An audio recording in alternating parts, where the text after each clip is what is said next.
Soldier Memories invites you to listen to an excerpt from a memoir written about the K battlefield memories that cannot be forgotten. These were the fiercest and most intense days. A part of the youth of these soldiers was tightly bound to this place. Before we step back into the smoke and fire of the battlefield to relive these unforgettable memories, please take a moment to subscribe and turn on notifications. Your support helps ensure that the sacrifices and the youth of these soldiers are never forgotten. Now, let's return to the front lines. On December 13, 1978, our artillery was ordered to open fire to support Regiments 8, 9, and 10, and the F-5E and A-37 aircraft missions also took turns dropping bombs on the Pol Pot encampments. Although we used very strong firepower, the invaders were very stubborn. With the nature of a warlike army trained in a fighting style similar to ours, they caused us quite a few difficulties and casualties, and to regain every inch of land we had to pay with it. Blood and bones of soldiers, martyrs, and wounded soldiers kept streaming from the battlefield to the rear. Martyrs were helped with burial by comrades' militia, and local youth. Wounded soldiers were classified by the division infirmary. Severe cases were transferred to K120 and K120. Mild cases were kept for treatment at the division station.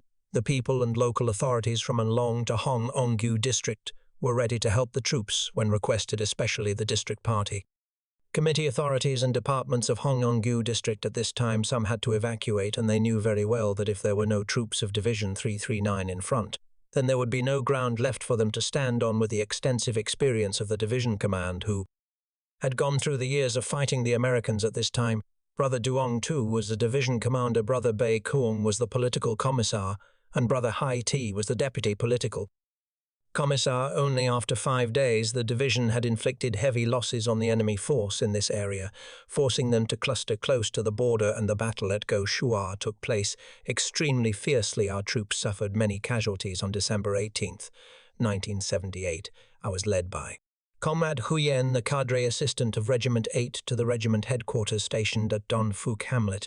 I met Brother Ut Do, the political commissar, Brother Sao Luong, the regiment commander, Brother Utline, the deputy political commissar, and Brother Tam Tin, the deputy regiment commander. The brothers monitored the military map presented by Chief of Staff, then outlining the next combat plan for infantry battalions 1, 2, 3 and the units under the regiment, because we were fellow sufferers who had played cards together while in hospital. K120 Brother Sao Luong and I were very happy to meet each other. Brother Ut Do and the regiment command exchanged work with me for about 10 minutes. Although they were superiors, their ranks were only 1 level higher than mine, so I was very confident with the task they assigned. I quickly returned to the political section. At this time, only Brother Nguyen Loc Nu was the acting director. I was added as deputy director in charge of propaganda and training. Brother Nguyen Loc Nu was from Mai Thu, had the same rank as me, and was 6 years older than me. He had 5 years more seniority in the army than I did, and his height was very modest, so every time we marched, looking at him carrying a backpack, I could not help laughing. At that time he was still single. The brothers in the regiment command often teased him, saying his personality was as difficult as a devil. Only a ghost would marry him, but he had an excellent memory and played the mandolin very well. The departments of the political agency, including propaganda, cadres, organization, protection, mass mobilization, and enemy proselytizing, were all severely short of troops and were waiting for reinforcements. The political section was stationed in a civilian house that had been evacuated, located next to the regiment command post, and every subsection dug very solid shelters to avoid artillery. On December 19th, the regiment command assigned me to Battalion 2, Brother Utline to Battalion 1, and Brother New to Battalion 3, acting as envoys and helping the battalion command consolidate the units to prepare for the next battles after the troop numbers of each unit had been depleted. Battalion 2 was now led by Comrade Tom, the battalion commander, and Comrade Mien, the battalion political officer. I went with Comrade Mien down to the positions of each company to grasp the ideological situation and combat readiness of the brothers. The positions of companies 5, 6, and 7 were right in the middle of the field with no tree cover. Brothers had to dig trenches to form a defensive line covered with grass or straw for camouflage, and the daily life of the soldiers was still pressed rice with canteens of boiled water, making me feel pity when thinking about the noisy life full of material comforts in the rear not far away. At this time, it was the dry season, so it was also convenient for brothers to hold the position at 2 in the afternoon on December 21st, I followed the regiment officer delegation to inspect an enemy position stationed about 2 kilometers from the Go Boy area. We met the command of Regiment 320, consisting of Brother Bei Than as political commissar and Brother Taish, a soldier of Regiment 207 as deputy regiment commander, meeting Brother Titch.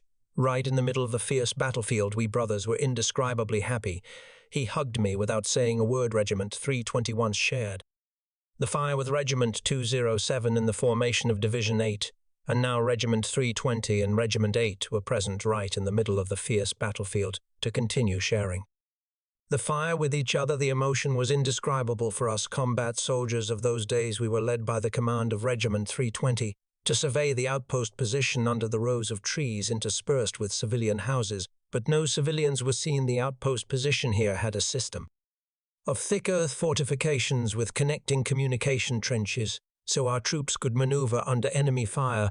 The quiet atmosphere of death covered this entire land. On the other side, just across a field about more than 1 kilometer, was the enemy position, the stronghold of Pol Pot Division 805, to build a defensive line after encroaching on Vietnamese land. Pol Pot mobilized hundreds of ox carts to transport weapons, ammunition, and mines. The minefield they planted in front of the defensive position was truly terrible. There were all kinds of pressure mines, tripwire mines, and anti-tank mines. Our scouts had crawled in many times to study the position, but failed before them.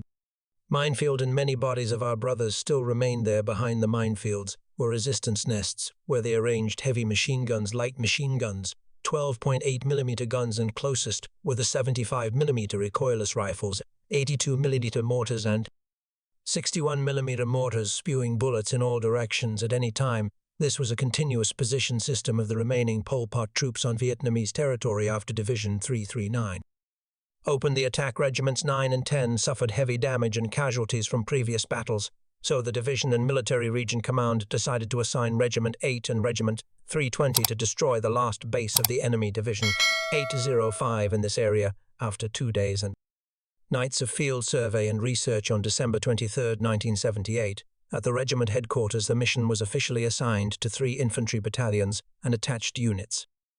According to the plan, the battle would have 10 sorties of our Air Force bombing the enemy position and support from 130mm and 122mm artillery of the military region and 155 and 105mm artillery of the division. There was a mechanized tank battalion, including T-54 and M113 tanks supporting the battle, was expected to have strong firepower, absolutely suppressing the opponent firepower, ensuring 100% certainty of our victory, but limiting our troop casualties to the lowest level.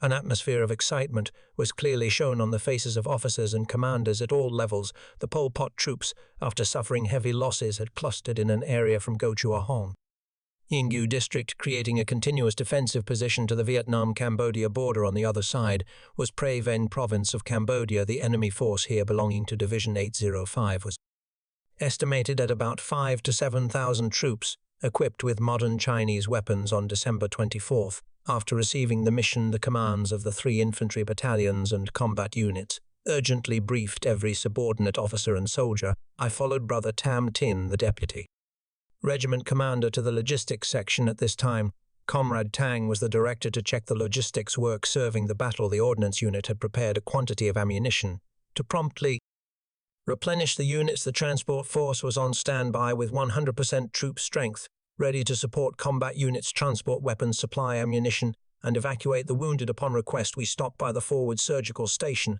and met Comrade Hung, the military medical company commander and head of the surgical station. Comrade Hung was from Dai Bien, a doctor from the Military Medical Academy, supplemented in the same batch as Comrade Ku and Comrade Tian, small in stature and jovial. I heard that when defending his graduation thesis, he achieved excellent grades. Thanks to that, after the Cambodian battlefield ended, Comrade Hung was transferred back to continue working in the medical field and is currently working at Army Hospital 108, a major hospital of the country. When returning to the political section, I was very surprised to meet Comrade Lu, who had just been supplemented by the division and military region to take the position of security assistant. At that time, Brother Nguyen Lok Nu still had to hold concurrent positions, and Nguyen Van Liu was from Vinh Phu.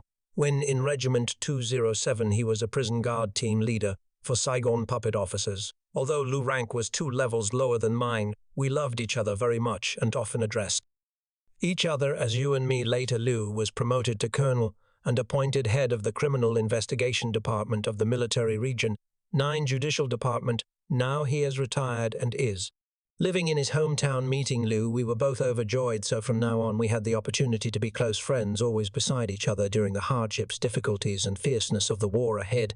The area where the political section and regiment headquarters were stationed had seen dozens of families returning from the Central Canal since the previous afternoon. Some middle-aged farmers told us, "You just provide guns, we are determined to fight with you to drive out the invaders and protect this land." Pol Pot soldiers were very cruel, according to the two farmers. Wherever the Pol Pot troops spilled over, they destroyed everything, burned everything, houses, crops and paddy. If the people did not evacuate in time, no one survived, including the elderly, women and children. In the Southwest Border War, Pol Pot troops caused so much hardship, pain and mourning for our people in this region. Along the border of Dong Thap province at 5 in the morning on December 25th, I was assigned by the regiment command to go down to the battalions to help the units overcome and resolve the consequences of previous battles, to create momentum for the unit to prepare for the new battle. I took along Comrade Key, the policy assistant, and Comrade Trung, the organization assistant, to Battalion 1 immediately, and I met Comrade Truong, who was then a staff member of the battalion political team. Truong, from Hanoi, was a first-year student at the University of Mining and Geology who enlisted when the Southwest Border War was at its peak. Seeing him quick-witted and articulate, very suitable for the propaganda profession, I intended to ask for him to supplement the propaganda agency, but due to the request of the comrades in the battalion command, who wanted to keep him as a core member for the battalion military strength, my intention did not come true. Later, he was transferred to be a regiment military strength staff member, fighting side by side with me, participating in fierce battles and campaigns, especially in the counter-offensive against Pol Pot troops on the Cambodian battlefield in late 1981. According to the decision of the Ministry of National Defense, Truong was allowed to return to school to continue studying and defend his graduation thesis. Currently, he is working and living in Hanoi. Although decades have passed, the images of the officers and soldiers of the regiment are still imprinted in the mind of the veteran from Than Chuang district. Through his confidence is when Regiment 8 received the mission to march into the war zone. The entire regiment, from officers to soldiers, marched on foot, carrying very heavy loads, crossing flooded fields, some places called the Dog Yawning Fields, in the dark night. But no one uttered a word of complaint and always helped each other. Only then did we know the special camaraderie of battlefield soldiers was truly precious and noble. The time working at the Battalion 1 command took about 4 hours. Eating at meal with the battalion command around 9 in the morning, we returned to the regiment headquarters at 21 hours on December 25th. An urgent telegram from the military region and division arrived. The entire regiment quickly left the position. We accompanied the regiment headquarters, marching on foot, led by scouts. While walking, we speculated, looking at the watch. It was nearly 3 in the morning, then 4, then 5. The sky was clearly bright. I saw a very long marching formation behind along the Central Canal near Hong Engu town. The troops were ordered to pause, and about 20 minutes later, the battalion commanders and political officers of the infantry battalions were ordered to meet the regiment command to receive missions. Comrade Tong, battalion commander of Battalion 1, Comrade Dun, battalion commander of Battalion 2, Comrade Tuan, battalion commander of Battalion 3, walked and grumbled, not understanding how our superiors fought. The brothers were eagerly waiting for the order to attack. Now there was an order to march back to the rear. We were ordered to quickly move towards Chow Dock. The tank units were supported by landing crafts. Military transport infantry was transported by wooden boats. Artillery towing vehicles followed Route 30 back to Kaolan, through Long Xue and then to Chow Dock. Around 16 hours on December 26. The troop carrier ships successively docked at Chow Dock Ferry and were met by a military transport convoy waiting to transfer troops immediately towards Tin Bien Na Bang border belonging to Anjiang province. Takeo Battalion 1 marched on foot from Tan Shao Ferry through Chow Dock, crossing Sam Mountain, to return to Tinj Bien. The regiment headquarters agencies and directly subordinate companies stopped at a mango orchard located on both sides of the road. The battalions camped along the banks of Vint Canal. Field meals were hurriedly cooked by the cooks. We hung hammocks on the mango trees and quickly took a nap, not knowing how the sky and earth were. When I opened my eyes, the sun was high at 8 in the morning on December 27th. I and Brother Nguyen Lok Nu were ordered to join the regiment command for an expanded military political meeting convened by the Division Party Committee and Command. The division headquarters had moved here some time ago, only about 5 kilometers from our campsite here. The division chief of staff stretched out a military map of Cambodia with 7 red arrows. From the Vietnamese border thrusting straight through key positions, those were the 7 attack prongs of military regions 579 Corps 2, 3 and 4, and the Marines of the Vietnam People's Army preparing to deal a fitting blow to the Pol Pot clique, Brother Bray Kung the division. Political Commissar reviewed the crimes of the Pol Pot troops from 75 to 78 along the entire Vietnamese borderline. They frequently sent troops to provoke and attack deep into our interior, some places up to 10 kilometers wherever they went. They implemented destroy all, burn all, kill all, and the most recent massacre was on April 17, 78, at Ba Chuch Chi Ton and Jiang, only less than 10 kilometers as the crow flies from where we were sitting meeting. They executed 3,157 innocent Vietnamese people, mostly the elderly women and children. Even more painful was that they tore apart children and threw them into the fire, a savage and horrifying crime never seen in human history on Cambodian soil.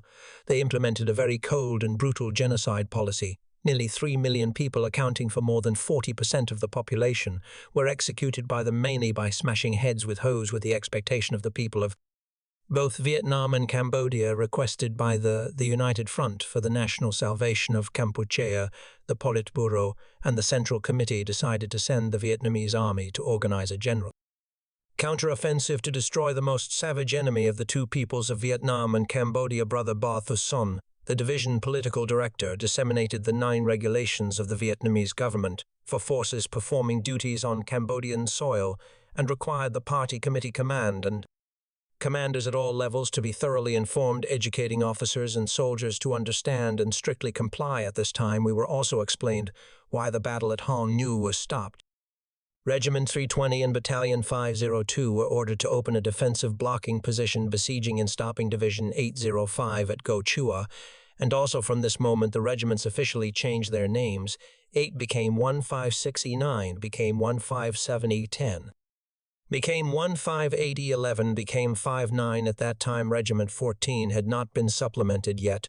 Although the exact date and time of the campaign opening had not been disseminated, we understood very well that the task was very urgent, seeing convoys of our tanks and artillery tractors rumbling towards the border at night, the vehicles turned on their lights, brightening up the whole road from Sam Mountain to Tinge Bien border gate, without needing to keep secrecy at 7 in the morning. On December 28th, the party committee and regiment command opened a military political conference to thoroughly grasp the tasks for infantry battalions and subordinate units. I was assigned by the regiment command to go down to help Battalion 3 and direct subordinate companies grasp the 9 regulations of the government. Brother Nguyen Loc New was responsible for Battalions 1 and 2 on the 29th and 30th.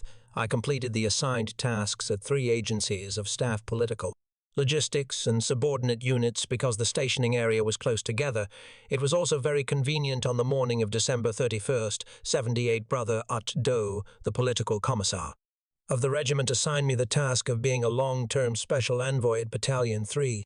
There was also a reason within the battalion command between military officers and political officers. Sometimes viewpoints were not consistent. Exactly at 12 noon on the same day I was present at the Battalion 3 command. Correcting from the previous article, it was Battalion 2 at this time. Comrade Twain, also called Tuan Som from Ninh Binh, was the battalion commander. Comrade Mien from Abac was the political officer. Comrade Sao Nien from Tien Giang was the deputy battalion commander. Comrade Tai from Ben Tri was the deputy political officer. All 4 comrades were around my age. Comrade Tuan in particular had a very stubborn beard, so he looked older than his age, tall and majestic.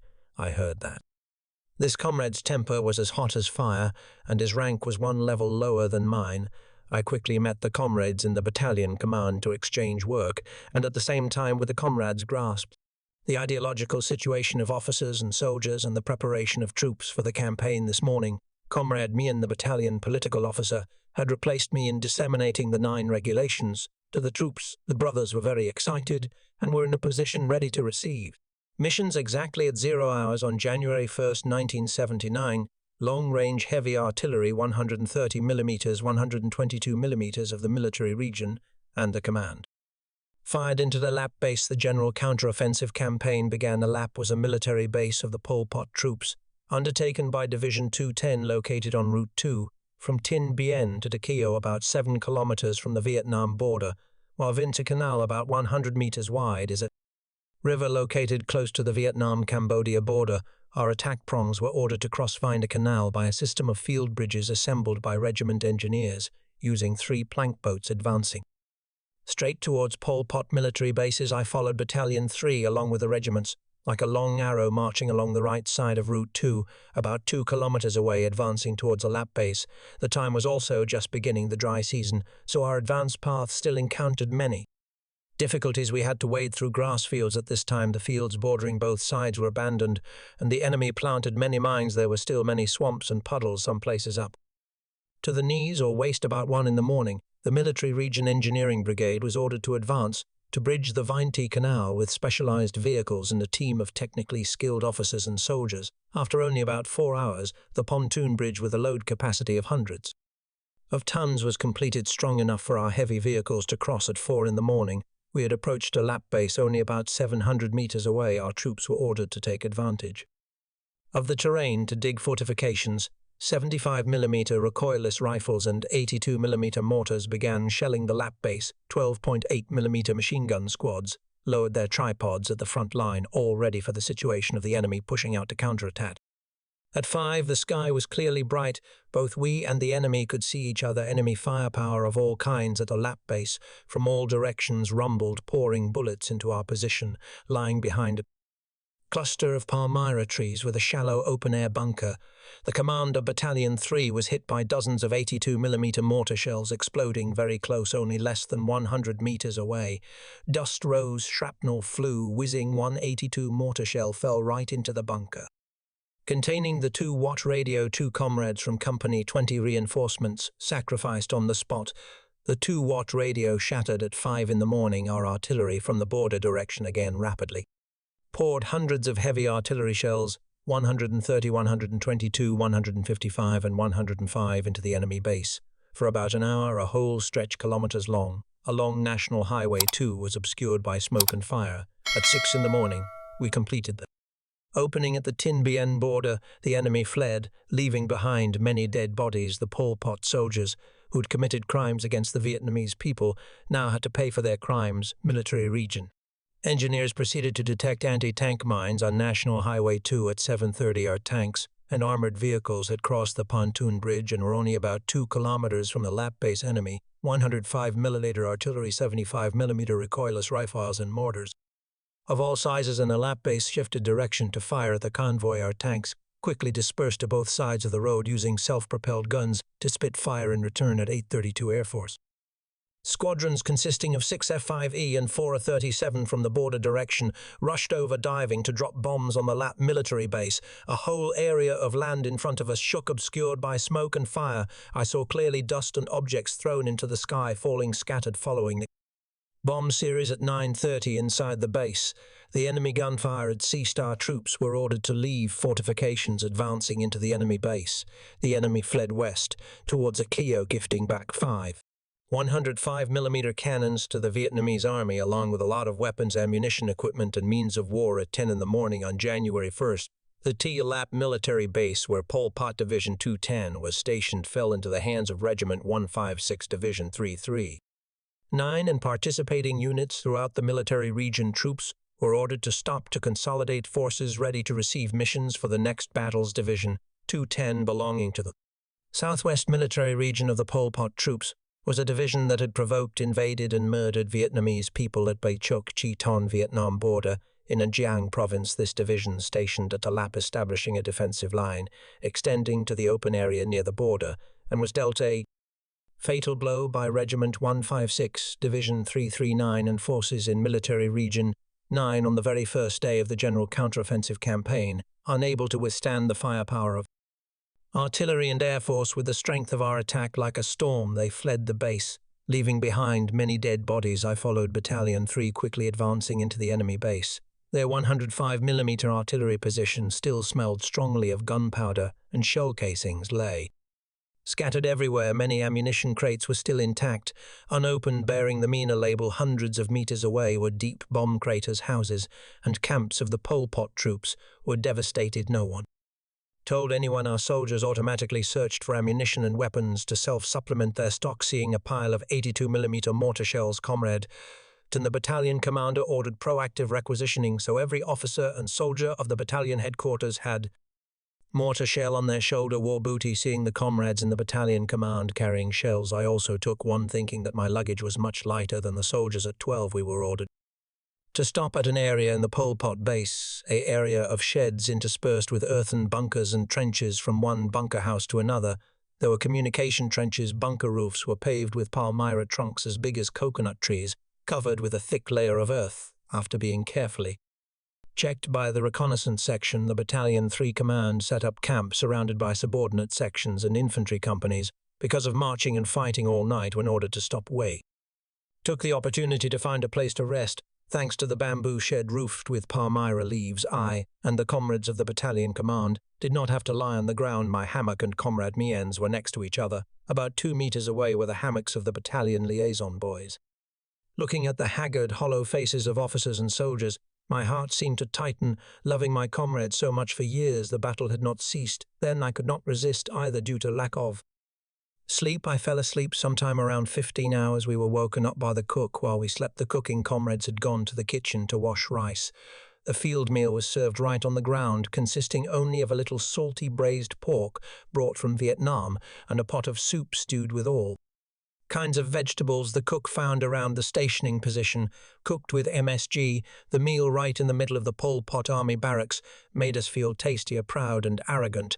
More than a dozen people from the battalion headquarters squatted around the rice basin with a 2-compartment plate containing food, rice smoke billowing. Every comrade chewed voraciously. Because this morning we ate only pressed rice, the battalion liaison boy, whose name I don't remember because it's been too long, winked at me and Comrade Mien, saying, "Chief, I saw a very fat chicken out there, probably belonging to the Pol Pot troops." Comrade Tuan hurriedly responded, "Tonight. Let you guys slaughter it." Comrade Mien looked at me probing, then looked at Comrade Tuan, speaking up.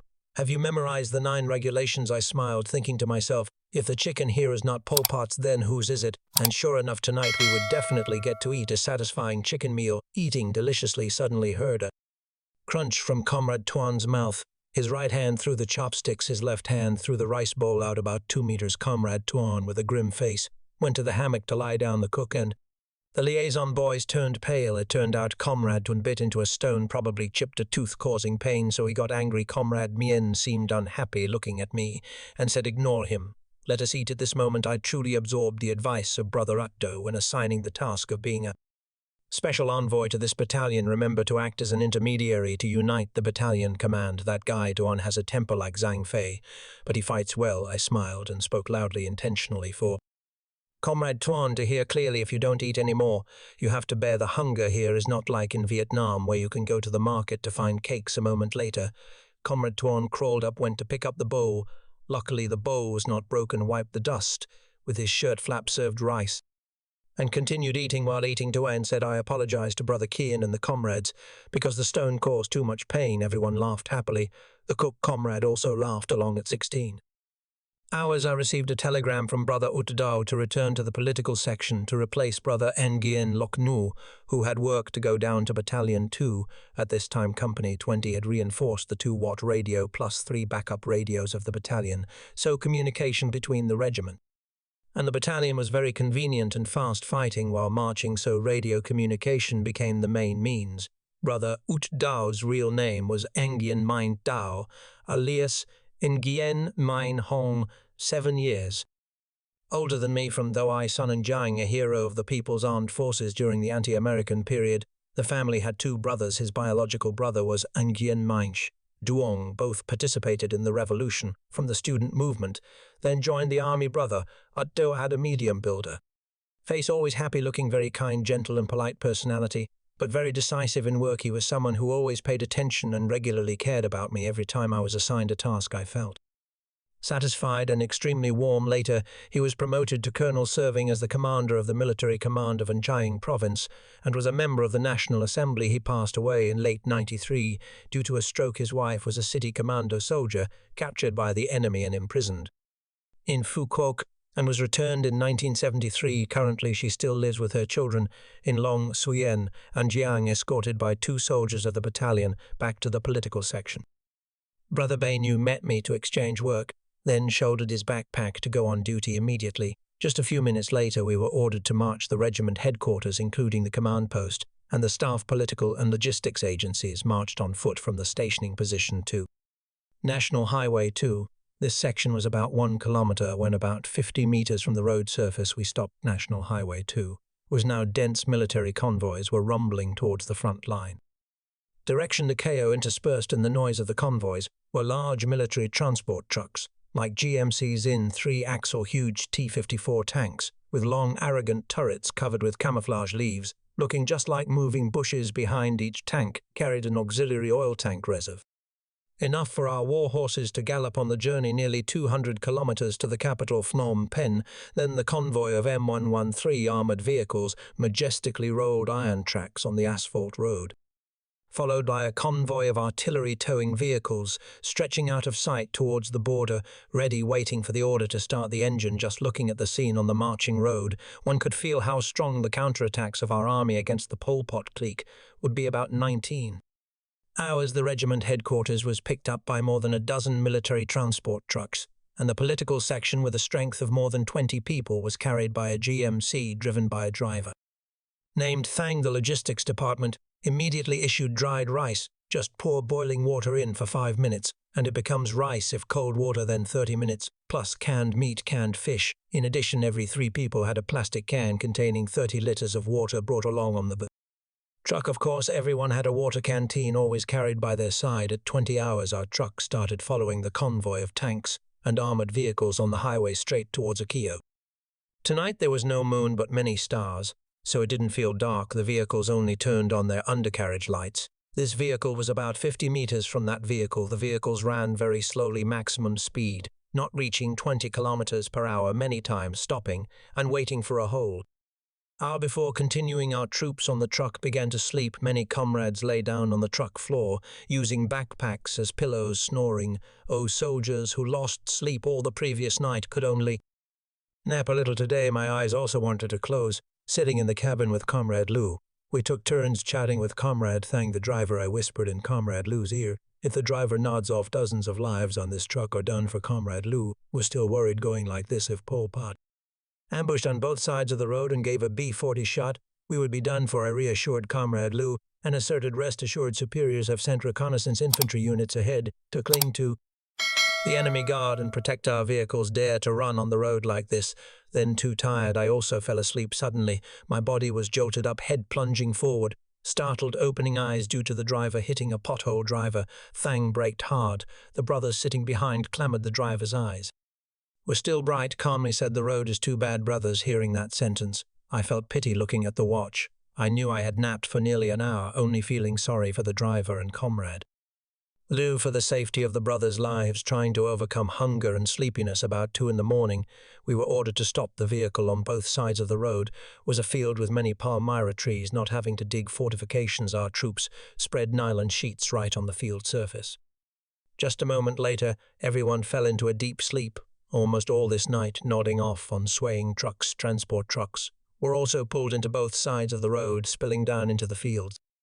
Superiors disseminated whichever unit the vehicle went with. That unit managed it so that when there was a marching order, it could move immediately. Therefore, Comrade Thang was always closely followed by me and Comrade Lu, and we gave him a special favor, spreading the nylon sheet on the field surface. Comrade Lu and Comrade Trung lay next to each other. Just 5 minutes later, we were also settled. About 5 in the morning, I felt ticklish and moving under my feet, but due to tiredness, I ignored it. Not knowing what happened, I continued to sink into sleep. Suddenly, Comrade Trung shouted loudly, making me and Comrade Lu startle awake. The sky was dim, so we still had time to see a snake as big as a wrist slithering over Comrade Trung and crawling into some nearby bushes. At this time, I truly panicked. So the snake crawled over my leg, crawled over Comrade Lu, and then visited Comrade Trung. Luckily, it didn't bite anyone. Otherwise, the 3 of us right now wouldn't know what would happen. All that day, we stopped again. Gunfire ahead was still booming in the sky. Many groups of Air Force planes kept flying back and forth. There were helicopters, probably of generals inspecting the battlefield. Superiors announced we were at coordinates about 10 kilometers from the Keo town. Scouts were sent out to cling to the enemy infantry. Battalions were also spread out, forming strong points to prevent enemy troops from returning to counterattack at 2 in the morning on January 3rd, 79. Division 330 had captured a Keo town. Infantry regiments were ordered to march close, sweeping enemy remnants fleeing from the town at 5 in the morning. We were present at a corner southeast of the Keo town when Division 330 had passed and was continuing to advance towards Phnom Penh. In the area we took over, houses were deserted, walls were riddled with bullet holes, probably left by Division 330 and preceding units engaging Pol Pot troops. I climbed up a two-story building built in the style of an old French villa. The lime layer on the wall and the balustrade in the shape of a vase were stained. Entering the house, there was a strong stench from the meals of the Pol Pot troops. Remaining every dish had praife sauce, a few tables and chairs, and a pile of papers written in Cambodian thrown messy. This was where the command post of the Pol Pot Southwest Military Region was stationed, now fallen into the hands of the Vietnamese Army Attack Prong Number 3 Military Region 9, including Regiment 156 Division 339 of the General Counteroffensive Campaign on the Cambodian battlefield at 9 in the morning on January 3rd, 79. We were ordered to withdraw to make room for the division headquarters of Division 339 to take over and then hand over to the An Giang Provincial Infantry Regiment to take charge. And right that afternoon received news that Comrade Nong, deputy head of the propaganda section of Division 339, sacrificed in the Keo town. Later I was told by Brother X12, head of the division propaganda section, about the moment of Brother Nuong's sacrifice when Regiment 156 withdrew from the Keo. The vehicles of the Division 339 headquarters agency entered, and the division command decided to temporarily station here to direct the advancing prongs forward. Comrade Nuong triggered a grenade trap left by Pol Pot troops and sacrificed immediately. Comrade Nuong's body was wrapped in nylon and transferred immediately to the rear, perhaps buried at the Tin Bien Nha Bang border cemetery. Hearing this, I could not hold back tears, mourning the comrade with whom I swapped positions just over half a month ago. The images of Brother Nhong, Brother Tu Tuong, Brother Bay the Son, when we exchanged work at the political office of Division 339, were still imprinted in my mind. Writing this, I emotionally remembered back in late 1972. When still in Regiment 207, Comrade Thoi came to replace my place at the propaganda agency under the political section for me to go down to the combat unit. Just 2 years later, in late 74, Comrade Thoi sacrificed in the Kien Tuong area. So in my military life, there were two comrades who took my place, took my fate, so that I could survive until now. At 11 on January 3rd, 79, we were ordered to continue marching to attack Kompong Spu town. At 11 on January 3rd, 79, we were ordered to get on the trucks to continue marching towards the front line, so the marching formation consisting of all kinds of motor vehicles, tanks, armored vehicles, troop carriers, artillery tractors rumbled in motion. I saw very clearly Brother Sao Luong, the regiment commander, wearing a steel helmet, sitting on the roof of an M113. Armored vehicle, very majestic. The vehicle sometimes joined the army column, sometimes separated to overtake to the front. Brother Sao Luong's real name was Nguyen Van Luong, 4 years older than me, from Trung and Commune Cho, then District Tien Giang Province. His house was along National Highway 1. About 2 kilometers from the turn to Dong Tam, about 2.5 kilometers from Trung Luong intersection. During the anti-American period, he was the battalion commander of Battalion 200. Many times he commanded the unit to fight protecting the safety of the Din Tuong Province Party Committee, now Tien Giang, escaping the enemy encirclement, so he was very admired by the Province Party Committee and considered a favorite son. After 1975, he held the position of Deputy Chief of Staff of the Tien Giang Provincial Military Command and was transferred to be the regiment commander of Regiment 8156 when establishing Division 339. Later he was promoted to Major General, holding the position of Deputy Commander of Military Region 9.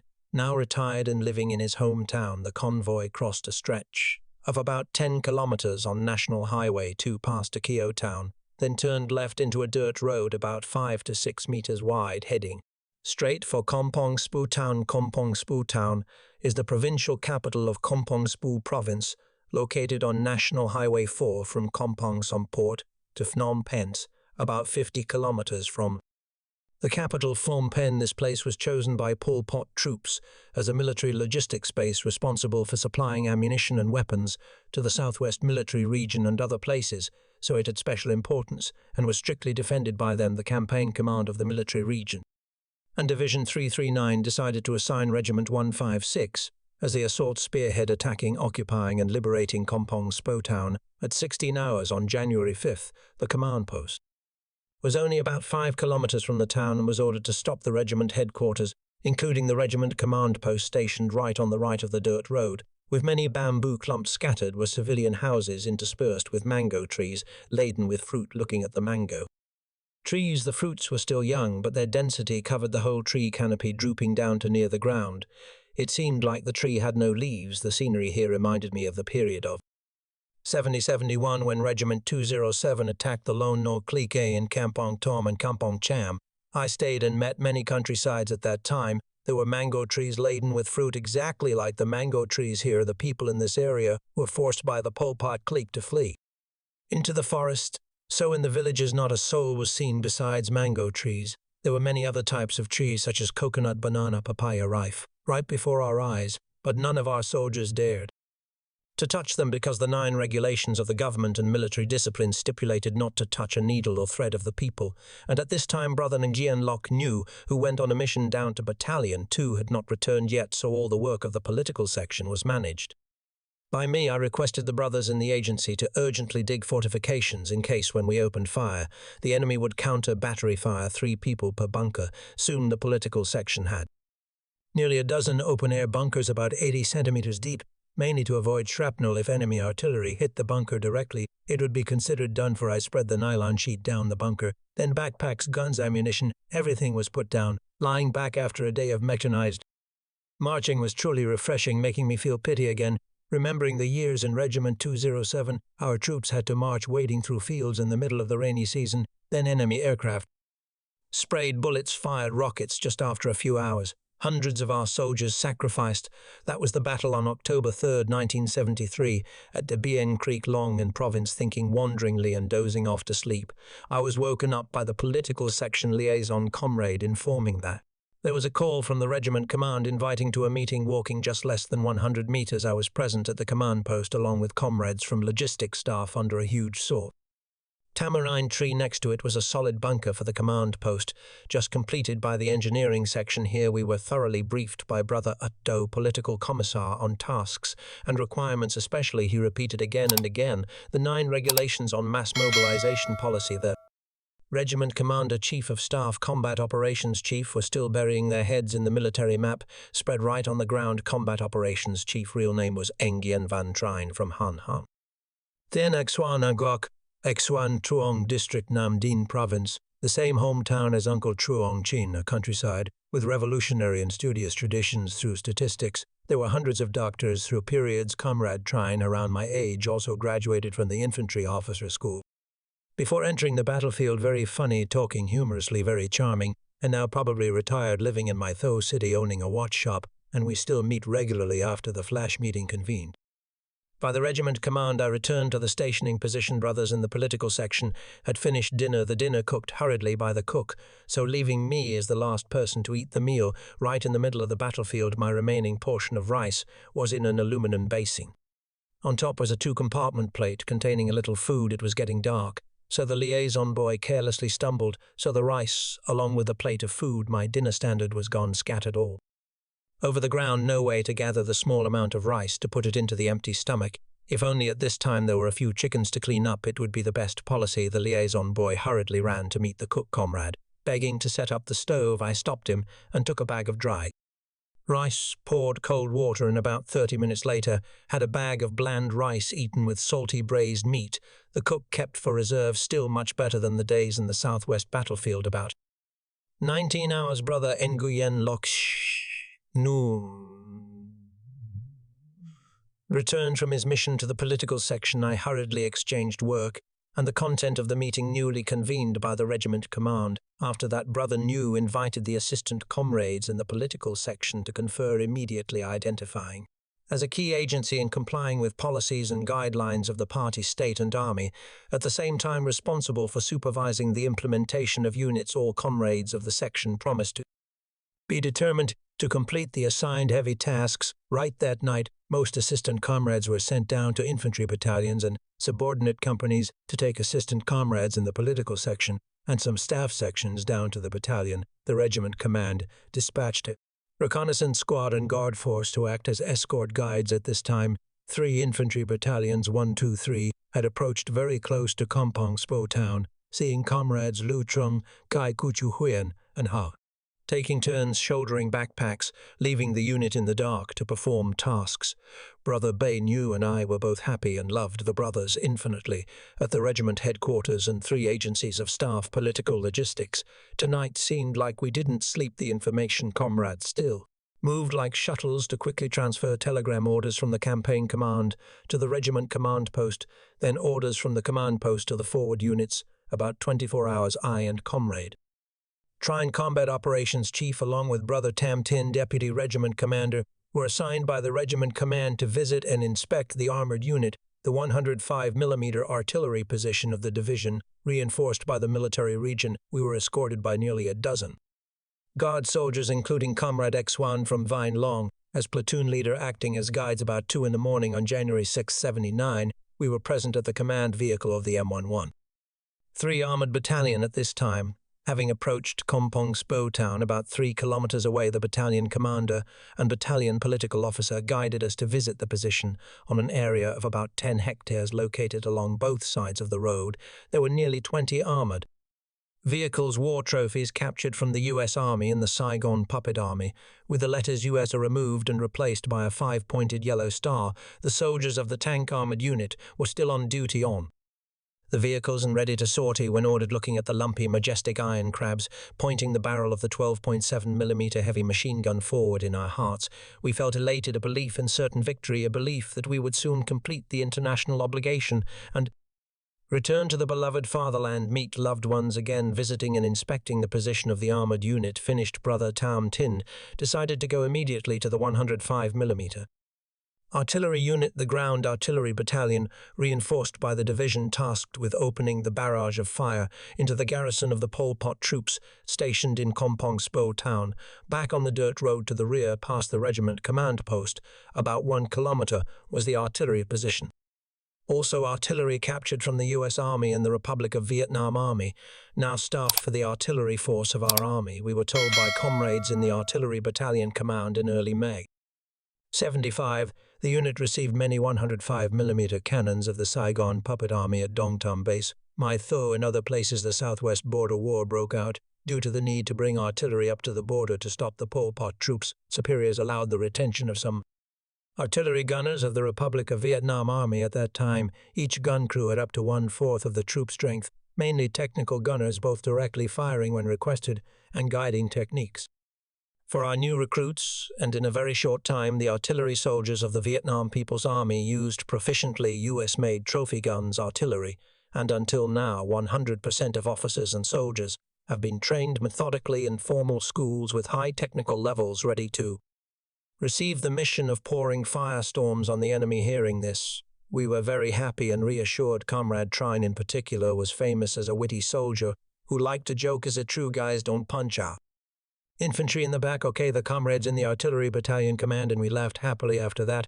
The battalion commander led us to visit the position. The 105mm artillery position was arranged along both sides of the dirt road. The farthest place was not even 100 meters. Each cannon was about 30 to 50 meters apart, barrels pointing forward towards Kampong Spo town. The battery commander comrades said they had finished taking the elements of direction, range and distance, being in ready-to-fire mode. Looking at the shells lying in layers with fuses installed in our hearts, surged again the emotion of pride before the strength of our army, multiplied many times compared to the anti-American period, and soon at G hour those shells would tear the wind, rushing to explode the garrison of the Pol Pot troops, a most bloodthirsty and savage army that had sown so much mourning and pain for the Vietnamese people.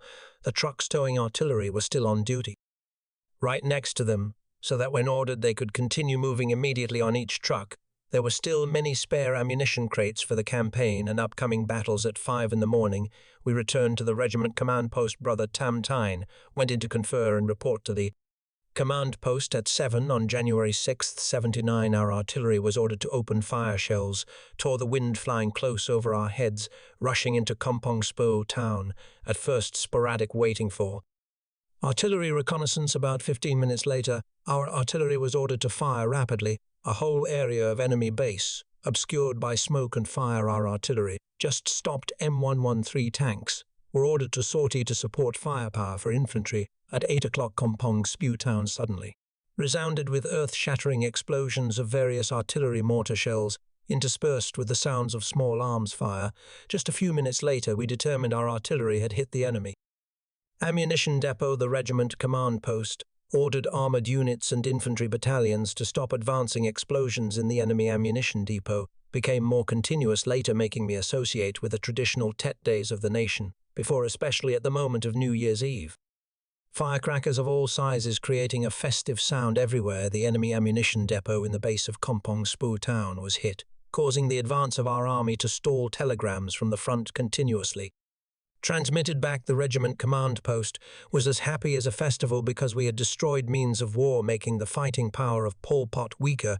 I personally thought if only that ammunition depot became ours to save transport from Vietnam, it would help our attack prong much more conveniently.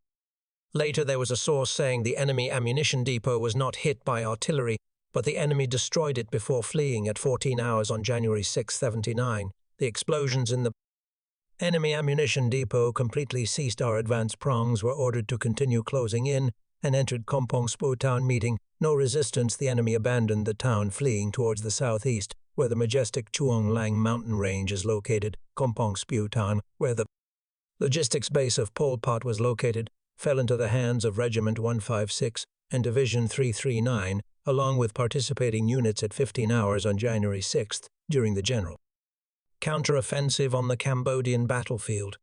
At 16 hours on January 6, 79 vehicles of the regiment headquarters agencies successively entered Kompong Spo town. When about 1 kilometer away, the regiment command post stopped. The ground artillery battalion also clung behind the regiment headquarters.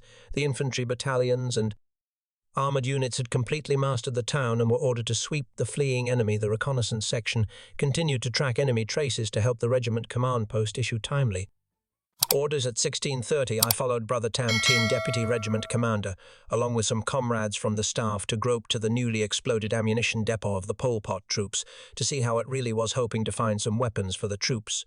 When about 100 meters from the ammunition depot position we stopped, in front of us was a wide area of several hectares leveled. The warehouse system, built of reinforced concrete, was crumbled. Bricks and stones lay piled up, exposing steel reinforcements. Due to the destructive power of thousands of tons of explosives on the ground lay scattered shell casings of all kinds of small arms. A K-12.8mm heavy machine guns interspersed in the pile of shell casings were many 6182 B-40 mortar shells, burnt grey, and very luckily they were not blown to pieces because fuses had not been installed. Looking at the enemy arsenal, we secretly regretted it should have become our arsenal, becoming a logistics center supplying ammunition for the army wings. Finding no hope anywhere, we dejectedly returned to the stationing position. At this time it was also getting dark, but thanks to the scout and guard comrades escorting leading the way, in a very short time we were present at the regiment command post. Brother Tam Tin reported briefly on the inspection trip to the command, then joined the regiment commander and political commissar, focusing on the military map. Just a few minutes later I was present at the political section temporary stop about 100 meters from the regiment command post. There were a few civilian houses lying along the dirt road. Seeing brothers in the section gathering in front of a civilian houseyard, informed by Comrade Kus, enemy proselytizing assistant, the regiment guard just handed over 3 prisoners to the enemy proselytizing section for management and exploitation. These were the first 3 prisoners captured since opening the general counter-offensive across the Cambodian battlefield, caught by the reconnaissance unit when these guys were trying to flee from Kompong Spo town in the afternoon. After nearly 30 minutes of questioning, I helped the enemy proselytizing section basically know some details about the situation here. Asking in a way initiated by me whatever remembered, then say, don't know, then stop. Specifically, we knew the names, ages, hometowns, units, directions. The enemy fled. My final trick was, have you guys eaten or drunk anything yet? These are Cambodian phrases that after nearly 9 years from 70 to 79, and until now I still cannot forget the working time, ended. The cook gave the 3 prisoners rice. Then we decided to release them immediately, instructing them to find their way back to their old hometowns to live and work. The 3 prisoners were overjoyed, clasping hands, bowing, then slowly bidding us farewell. We all shared a viewpoint. Keeping you guys here only adds trouble at the regiment. Command post tonight, January 6th. No one could sleep because of the news of victory of friendly units of the Army wings through the radio network from the division and military region, rushing down the 2-watt, 15-watt machines, still performed at full capacity, receiving orders from the Campaign Command. 3 infantry battalions were ordered to spread out around Kompong Spo town, establishing a defensive line guarding against enemy troops, returning to counterattack the artillery position. And armored unit were also strictly protected by the directly subordinate units, stationed around about 2 in the morning on January 7, 1979. I and Brother Nguyen Loc Nu were invited by the liaison comrade to eat chicken porridge in an aluminum basin, containing about 4 or 5 bowls of porridge that the service comrades had painstakingly prepared. The brothers in the section had eaten before the rest was saved for the 2 of us, because we kept fluctuating between excitement and tension walking back and forth at the regiment command post, so hadn't eaten anything, being hungry, meeting a bowl of chicken porridge. I was overjoyed, intending to ladle it into a bowl to eat immediately. Unexpectedly, Brother Nguyen Loc Nu stopped me. He told the liaison comrade to invite the cook comrade sitting next to the basin of chicken porridge. The cook comrade and liaison comrade were questioned by Brother Nu. Where did the chicken come from? Which comrade caught it? Who authorized the slaughter? The cook comrade stammered, answering, "Sir, I don't know the origin of this chicken. It was the liaison comrade who handed me the rooster weighing about 3 kilograms, told me to slaughter it. I thought this was your order, so I had to comply." When it was the liaison comrade's turn, he confessed the truth. This chicken was caught by the reconnaissance section at the same time as the prisoners brought to gift our section. I was sure it belonged to Pol Pot soldiers, so I represented the brothers, telling the cook to slaughter it to cook porridge. Brother Nguyen Loc Nu seemed dissatisfied, face still wondering, pensive, thinking I was clear about the origin, so no longer hesitated, quickly ladling a bowl of porridge from the basin, just making it slurp 2 or 3 mouthfuls, finished the bowl of porridge. Seeing my eating style like a starving person, Brother Nu also woke up, hurriedly ladling porridge to eat. The liaison comrade and cook comrade, seeing the scene of the 2 of us slurping porridge deliciously, were so happy, eyes smiling, seeing the comfortable smiles on the faces of the service comrades. I suddenly felt how lovely and precious they were. I silently thanked everyone. After eating porridge, I and Brother Ba Nu hurried to the regiment command post to grasp the situation. Brother Ot Dao provided us with some information, then told us to go back to rest. When needed, he would send someone to call at this time. It was 3 in the morning. I and Brother Nu returned to the political section. The road was not far, so walking only took a few minutes. The 2 of us hurried to the place where backpacks were left, intending to take out hammocks to hang my backpack and Brother Nu's were close together, right at the base of the saw tamarind tree. About 7 meters away was the pile of backpacks of the service comrades, manager, medic, cook, and liaison. Just touching the backpack, heard a rustling sound underneath. Instinct made me jump back. I backed away about 2 meters. Brother Nu understood nothing, intending to rush into the place where the backpack was placed. I quickly stopped him. The sky was dim, so we couldn't guess anything. Hurriedly removed the silver flashlight always carried with me. I had a flashlight made in the USA. Gave it to a friend back home. Turning on the switch, the light shone straight into the 2 backpacks. We saw very clearly the tail of a crate snake sticking out. I was terrified just now. If I wasn't quick, I would have been bitten by it. While writing this article, I suddenly remembered reading in the newspaper a few months ago, a deputy commune police chief was bitten by a snake. This snake, black and yellow segments, also called Mai Gam snake or crate. Its venom is very toxic, killed the deputy commune police chief within an hour. Now sitting back, thinking, still feel my heartbeat, legs tremble when discovering the snake. Brother Nu stepped forward, calmly grabbed the snake's tail, pulled it out. The snake didn't have time to curve its body before being swung a few rounds by him, smashing its head into the tamarind tree, throwing the snake to the ground. It lay still motionless. I admired his way of killing the snake. Must be very adventurous and brave to dare do this way. Without him, surely I would have shouted for help from comrades, and the first thing would be finding a stick at least 2 meters long as a weapon to fight the snake. But at this moment, where to find a stick? At 8 on January 7th, 1979, we were ordered to get on trucks advancing towards the capital, Phnom Pen leaving apart to block Kampong Spoo Town, waiting for Regiment 10 to take over the convoy again. Had all components armored troop transport artillery towing vehicles rumbling moving this morning. The weather was chilly clear without a single cloud on the announcement. Our attack prongs at this time were also advancing to the convergence point, where the central brain of the genocidal clique, the administrative, economic, cultural center for generations of the land of pagodas, that the cruelest and most savage ruling leadership in human history was occupying on the roof of each vehicle at this time, a red flag with yellow star representing the Vietnamese Volunteer Army and the 5-tower red flag representing the Army of the Kampuchean United Front for National Salvation were flying in the wind. National Highway 4 from Kampong Spoo Town to the capital Phnom Penh, about 50 kilometers. The asphalt road surface were immense fields interspersed with villages and palmyra trees. The vehicle still advanced at average speed. Fields, villages retreated behind immense fields interspersed with villages and palmyra trees. The vehicle still advanced at average speed. Villages retreated behind. About 10 in the morning, high-rise buildings appeared in front of us, signaling our convoy began to touch the capital Phnom Penh in the sky. Many groups of our Air Force planes kept flying back and forth, ready to support firepower for attack prongs when encountering enemy resistance and controlling the airport of the Pol Pot troops, which had been invested and equipped by China to fight against the Cambodian people and commit crimes against the Vietnamese people. At 10:30, our vehicle officially entered the city. On the left of the road were high-rise buildings. On the right, about a few kilometers away, was Po Chon Tong Airport, at this time occupied by our friendly units. At 12, we took over the Chinese advisor area. Located by the airport, I climbed up a row of wooden stilt houses built very modernly, having separate rooms fully equipped. Under the stilt house was carpeted. There were even electric kettles. Many kettles were still hot, proving the advisors had just fled not long ago. At 14 hours, our vehicle continued to parade on almost all main streets in the inner city.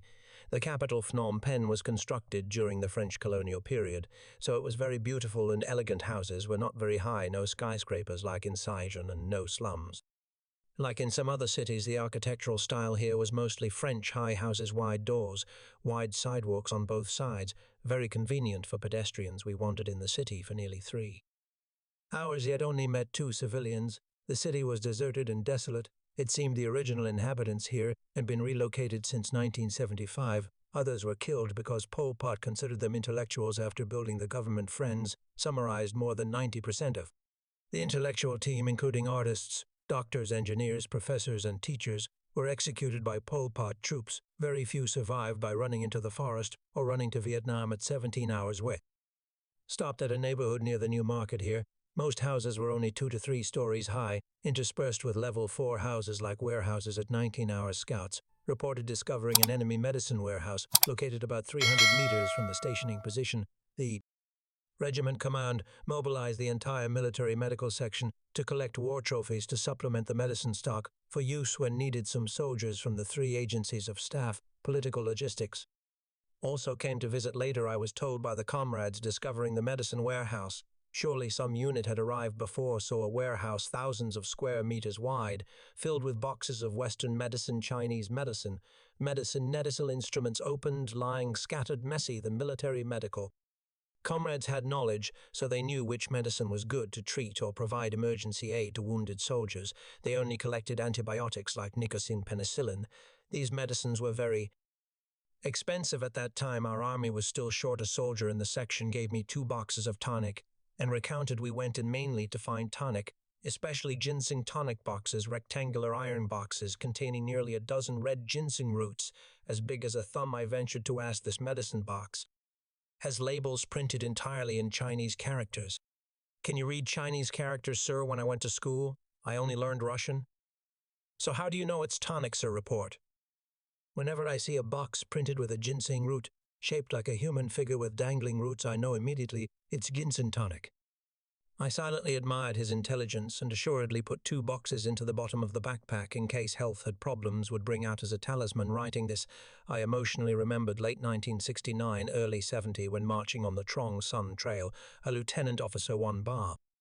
No star like me was only issued a dried ginseng root as big as a little finger. 1 bar, 3 stars, battalion level officers and above got 2 roots. At that time we treasured it more than gold only.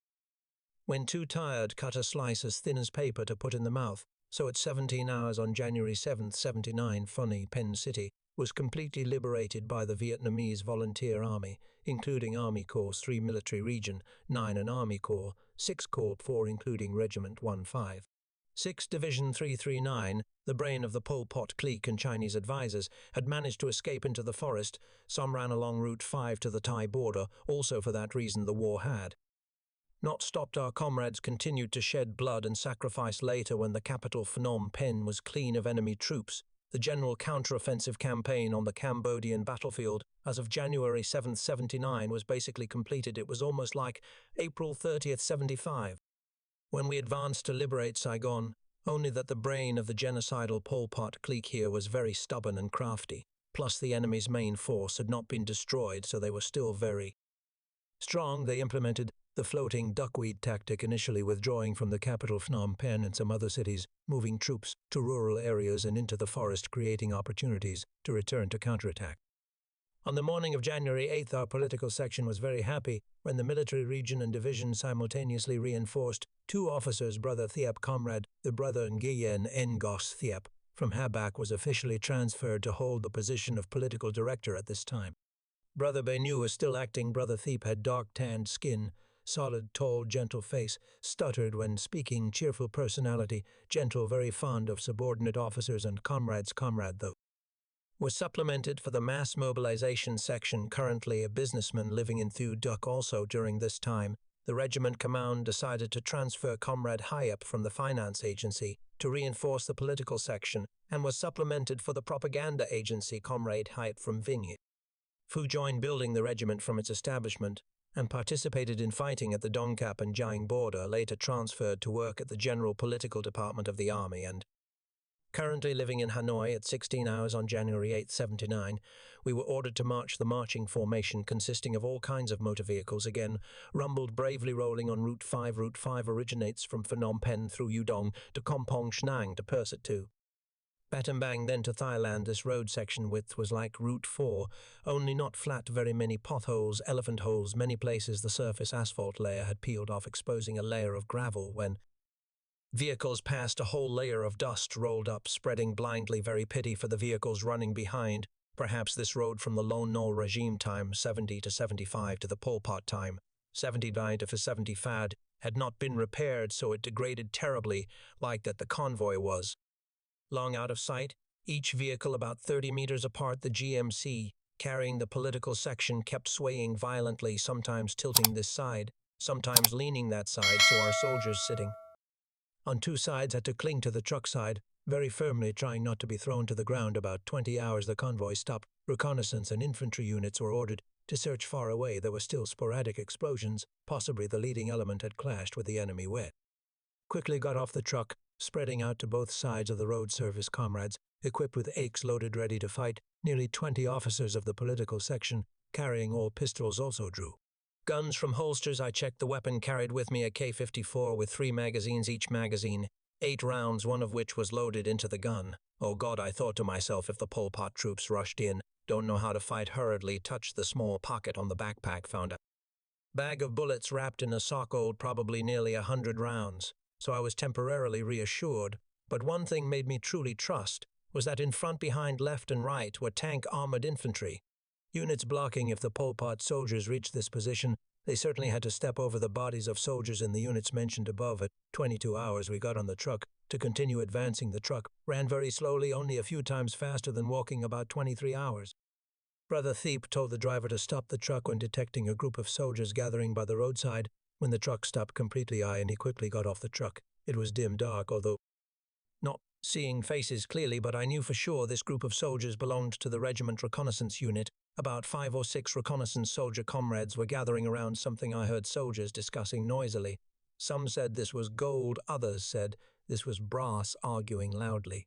Brother Thuok stepped back, took a piece, gave it to me, turned on the flashlight. I saw very clearly 2 words, Kim. Then this type of gold I knew very well when still at home, was shown by parents. It is a type of Indochina gold existing for a very long time. 1 leaf equals 1 tael, estimated a pile of gold about over 20 kilograms gathered by reconnaissance brothers. No need to know the origin from where Brother Thiep told the reconnaissance comrades to wrap it up, hand it over to the company Command waiting for the regiment's opinion at this time, the reconnaissance company was led by Comrade Bin from Vin Long as political officer. Solving the unexpected situation, I and Brother Theep got on. The truck again, the speed of the truck at this time was faster, overtaking a quite far distance. Sitting on the truck, I thought truly my soldiers are too honest, even gold and brass couldn't distinguish. And that gold soon the reconnaissance company command would have to hand over fully to the government as assets to rebuild the country of Cambodia, thinking, then loved my soldiers infinitely when fighting extraordinarily brave but in daily life so gentle, simple and honest. About 2 in the morning on January 9th, we were ordered to stop. Both sides were relatively flat fields with many palmyra trees growing in interlaced clusters. Not having to dig fortifications, our troops spread nylon sheets right on the field surface, then quickly went to sleep because everyone was tired throughout the past time continuously fighting and advancing, so during the marching time, we couldn't sleep a wink. At 6, we woke up hurriedly, took bowls, poured water from plastic cans brought on the truck, quickly rinsed mouths, washed faces, then ate breakfast. Superiors announced at this time we had passed Udong town, about 10 kilometers, making me visualize the area where I and Brother Theep met the scouts last night. Udong town is located about over 40 kilometers from the capital Phnom Penh, blocking on National Highway 5. When Phnom Penh fell, the Pol Pot troops fled and clustered here. When pursued by our troops, they dispersed and fled into the forest, consolidating forces to wait for an opportunity to counterattack. Also for that reason, later this place took place a very fierce, bloody battle between Regiment 156 Division 339 and participating units with enemy remnants. All that day, January 9th, 1979,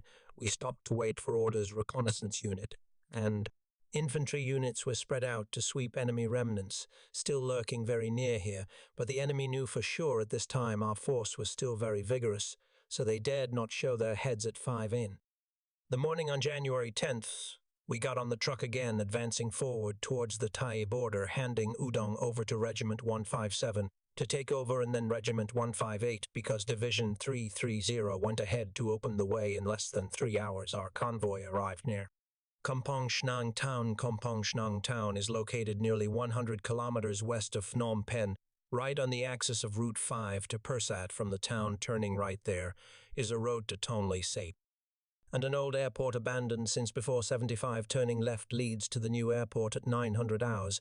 The convoy took us to the right assembly position. Everyone was ordered to march on foot at this time. We were only about 7 kilometers from Kompong Shnang Airport. Superiors announced a unit of ours had passed Kompong Shnang and was advancing towards Pursat.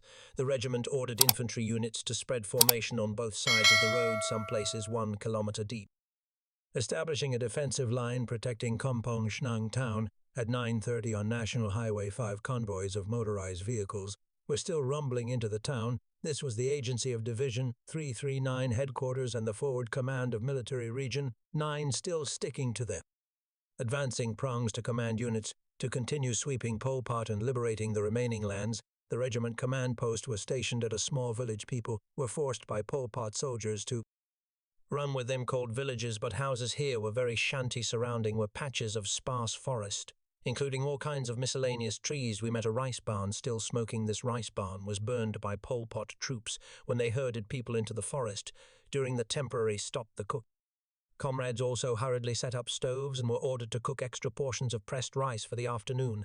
Therefore we knew for sure not stopping at this place long, true to prediction. At 12 on January 10th, the regiment headquarters, including the regiment command post, hurriedly marched again. At this time, motorized transport vehicles, armored vehicles, artillery towing vehicles had separated from the regiment formation. Regiment 156 had the mission to march to attack and occupy Kompong Shnang Airport. This was a military airport, newly expanded and upgraded by Pol Pot troops. Some construction items were still unfinished, so the number of parked aircraft was not many. Despite that, Pol Pot troops still sent a large force stationed outside to protect the airport. We marched in a column formation. At this time, the reconnaissance unit and infantry battalions had approached very close to the airport, occasionally still hearing gunfire booming ahead due to clashes between our infantry and enemy troops. Each time like that, the regiment command post temporarily stopped to grasp the situation, simultaneously issuing timely orders: 82 mortars, 75 recoilless rifles, and 12.8 machine guns were reinforced directly for infantry battalions, so that when meeting the enemy, timely firepower support could be provided at 14 hours. The regiment headquarters was only about 2.5 kilometers from the airport. Telegrams via 2-watt radios were continuously reported back from the forward infantry battalions. At this time,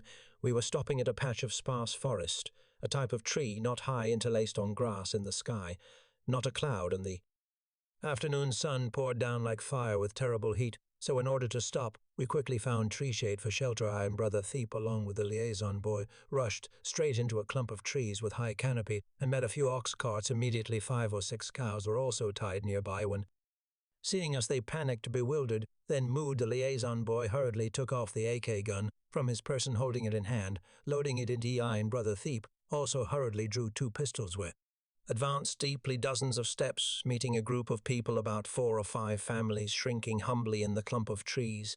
Seeing us, the old people showed fear, clasping hands, bowing. Most pitiful was seeing old men and women worthy of parents' age, kneeling on the ground. In my mind suddenly flashed images of 70 when marching to attack the Lon Nol clique, meeting our soldiers. Cambodian people thought like the Lon Nol soldiers for the safety of their lives, so they also had exactly these movements, and these people were in a land far from the capital Phnom Penh, towards the Thai border. Perhaps this was the first time they met soldiers of the Vietnam People's Army.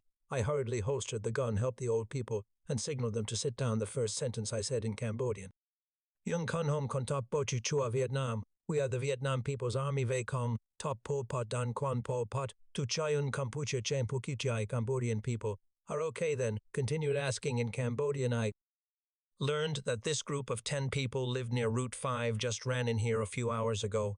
According to the propaganda of the Pol Pot government, meeting Vietnamese troops, they would cap Du Tung O, meaning kill all, like the Pol Pot soldiers killed all the people when they spilled into Vietnamese territory. These people also told us more, that their people were afraid, running away in large numbers deep into the deep forest. These families had many sick old people and children, plus the cows. Pulling carts were also old and weak, so could not go far, had to stay here. The confidences of the gentle, simple, honest people truly broke our hearts. I explained a few things to them, then advised them to return to their old hometowns to make a living, although with little knowledge of speaking Cambodian. Didn't know if they understood all, only saw on their mouths emitting sounds, Baba like Vietnamese day. Yes, yes. At 20 hours on January 10th, 79, an element of ours advanced to control Kompong Shnang Airport. The enemy troops here had fled into the forest. Infantry units were ordered to spread out around, sweeping enemy remnants and establishing a defensive system ready to fight, preventing enemy troops from returning to counterattack. The regiment headquarters, including the regiment command post, decided to station right next to the dam. This was a factory area, small but built very solidly. Surrounding walls were built of stone type 30-40, so very convenient for avoiding small arms fire or enemy shrapnel. At this time, we had the opportunity to bathe and wash, to maintain health, preparing spirits for the fierce battles waiting for us ahead. I followed Battalion 3, quickly advancing into the enemy base. Their 105mm artillery position still smelled strongly of gunpowder, and shell casings lay scattered everywhere. Many ammunition crates were still intact, unopened, bearing the Mina label. Hundreds of meters away were deep bomb craters. Houses and camps of the Pol Pot troops were devastated. No one told anyone. Our soldiers automatically searched for ammunition and weapons to self-supplement their stock. Seeing a pile of 82mm mortar shells, comrade and the battalion commander ordered proactive requisitioning. So every officer and soldier of the battalion headquarters had a mortar shell on their shoulder. War booty. Seeing the comrades in the battalion command carrying shells, I also took one, thinking that my luggage was much lighter than the soldiers. At 12 o'clock we were ordered to stop at an area in the Pol Pot base, an area of sheds interspersed with earthen bunkers and trenches. From one bunker house to another there were communication trenches. Bunker roofs were paved with palmyra trunks as big as coconut trees, covered with a thick layer of earth. After being carefully checked by the reconnaissance section, the Battalion 3 Command set up camp, surrounded by subordinate sections and infantry companies. Because of marching and fighting all night when ordered to stop, we took the opportunity to find a place to rest. Thanks to the bamboo shed roofed with palmyra leaves, I and the comrades of the Battalion Command did not have to lie on the ground. My hammock and comrade Mien's were next to each other, about 2 meters away were the hammocks of the battalion liaison boys. Looking at the haggard, hollow faces of officers and soldiers, my heart seemed to tighten, loving my comrades so much. For years the battle had not ceased, then I could not resist either. Due to lack of sleep, I fell asleep sometime. Before we step back into the smoke and fire of the battlefield, to relive these unforgettable memories, please take a moment to subscribe and turn on notifications. Your support helps ensure that the sacrifices and the youth of these soldiers are never forgotten. Now let's return to the front lines. Around 15 hours we were woken up by the cook. While we slept, the cooking comrades had gone to the kitchen to wash rice. The field meal was served right on the ground, consisting only of a little salty braised pork brought from Vietnam and a pot of soup stewed with all kinds of vegetables the cook found around the stationing position, cooked with MSG. The meal right in the middle of the Pol Pot army barracks made us feel tastier, proud and arrogant. More than a dozen people from the battalion headquarters squatted around the rice basin with a 2-compartment plate containing food rice smoke billowing. Every comrade chewed voraciously, because this morning we ate only pressed rice. The battalion liaison boy, whose name I do not remember because it has been too long, winked at me and Comrade Mien, saying, "Chief, I saw a very fat chicken out there, probably belonging to the Pol Pot troops." Comrade Tuan hurriedly responded, "Tonight, let you guys slaughter it." Comrade Mien looked at me probing, then looked at Comrade Tuan, speaking up, "Have you memorized the 9 regulations?" I smiled, thinking to myself, if the chicken here is not Pol Pot's, then whose is it? And sure enough, tonight we would definitely get to eat a satisfying chicken meal. Eating deliciously, suddenly heard a crunch from Comrade Tuan's mouth. His right hand through the chopsticks, his left hand through the rice bowl out about 2 meters. Comrade Tuan, with a grim face, went to the hammock to lie down. The cook and the liaison boys turned pale. It turned out Comrade Tuan bit into a stone, probably chipped a tooth, causing pain, so he got angry. Comrade Mien seemed unhappy, looking at me, and said, "Ignore him. Let us eat."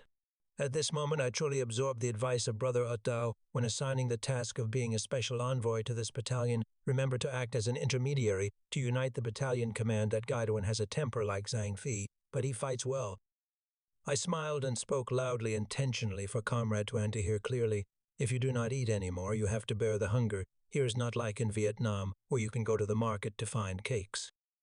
A moment later, Comrade Tuan crawled up, went to pick up the bowl. Luckily, the bowl was not broken, wiped the dust with his shirt flap, served rice, and continued eating. While eating, Tuan said, "I apologize to Brother Kian and the comrades, because the stone caused too much pain." Everyone laughed happily. The cook comrade also laughed along.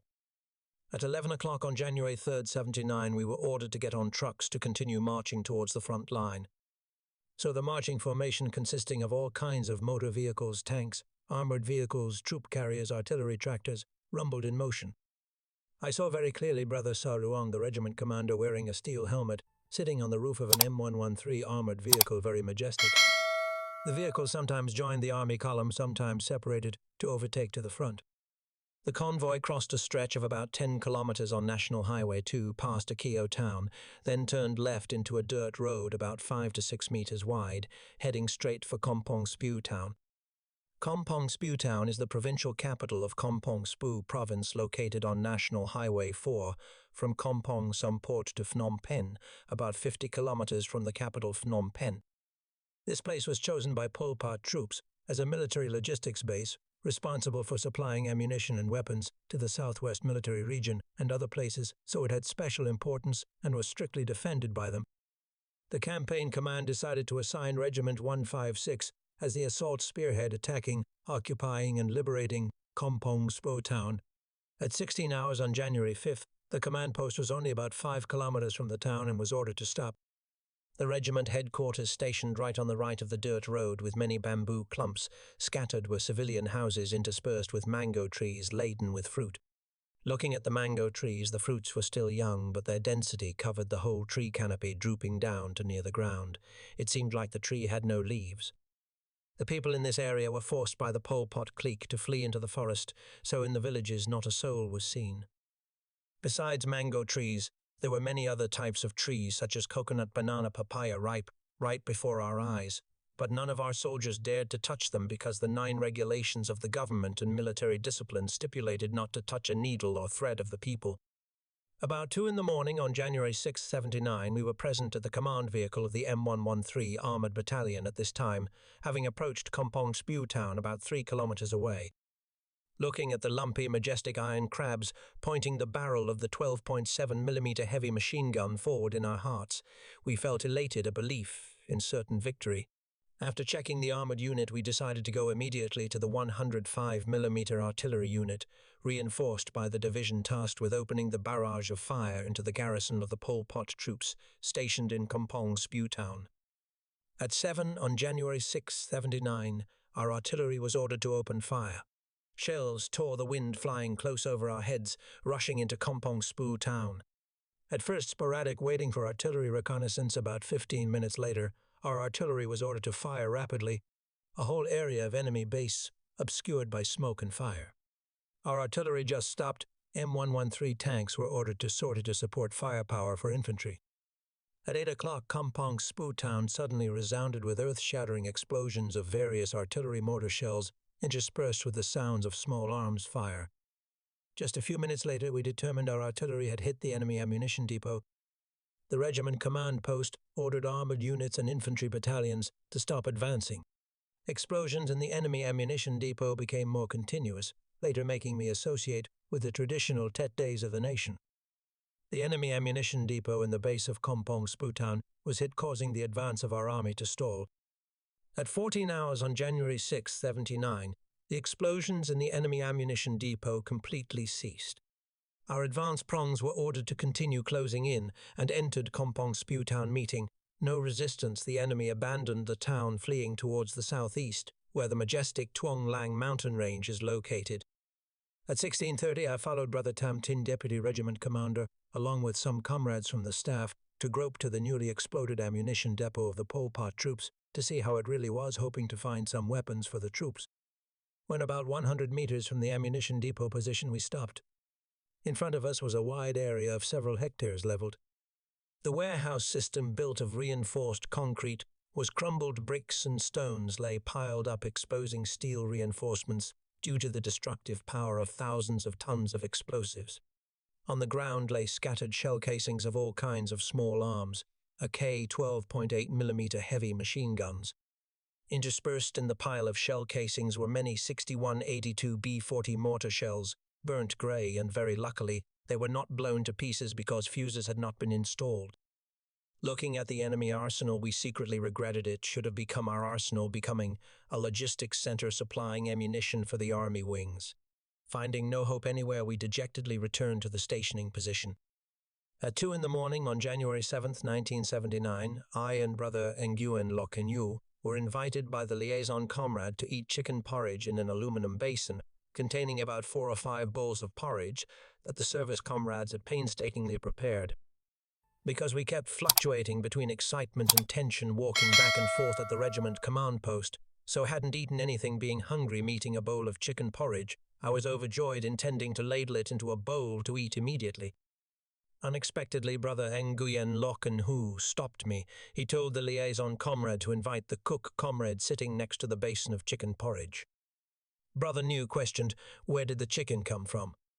The cook stammered that the liaison handed him the rooster weighing about 3 kilograms, telling him to slaughter it, and he thought it was the order. When it was the liaison comrade's turn, he confessed the truth. This chicken was caught by the reconnaissance section at the same time as the prisoners brought to gift our section. He was sure it belonged to Pol Pot soldiers, so he represented the brothers, telling the cook to slaughter it to cook porridge. Brother Nguyen Loc Nhu seemed dissatisfied, face still wondering, pensive, thinking. I was clear about the origin, so no longer hesitated, quickly ladling a bowl of porridge from the basin, just making a slurp, 2 or 3 mouthfuls, finished the bowl of porridge. Seeing my eating style like a starving person, Brother Nhu also woke up, hurriedly ladling porridge to eat.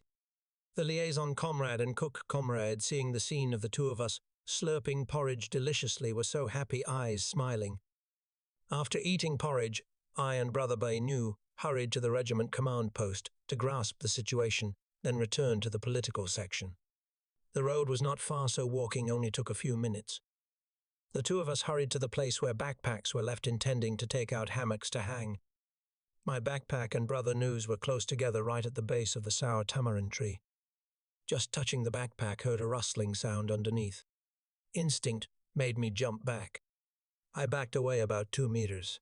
Brother New understood nothing, intending to rush into the place where the backpack was placed. I quickly stopped him. The sky was dim, so we couldn't guess anything. Hurriedly removed the silver flashlight always carried with me.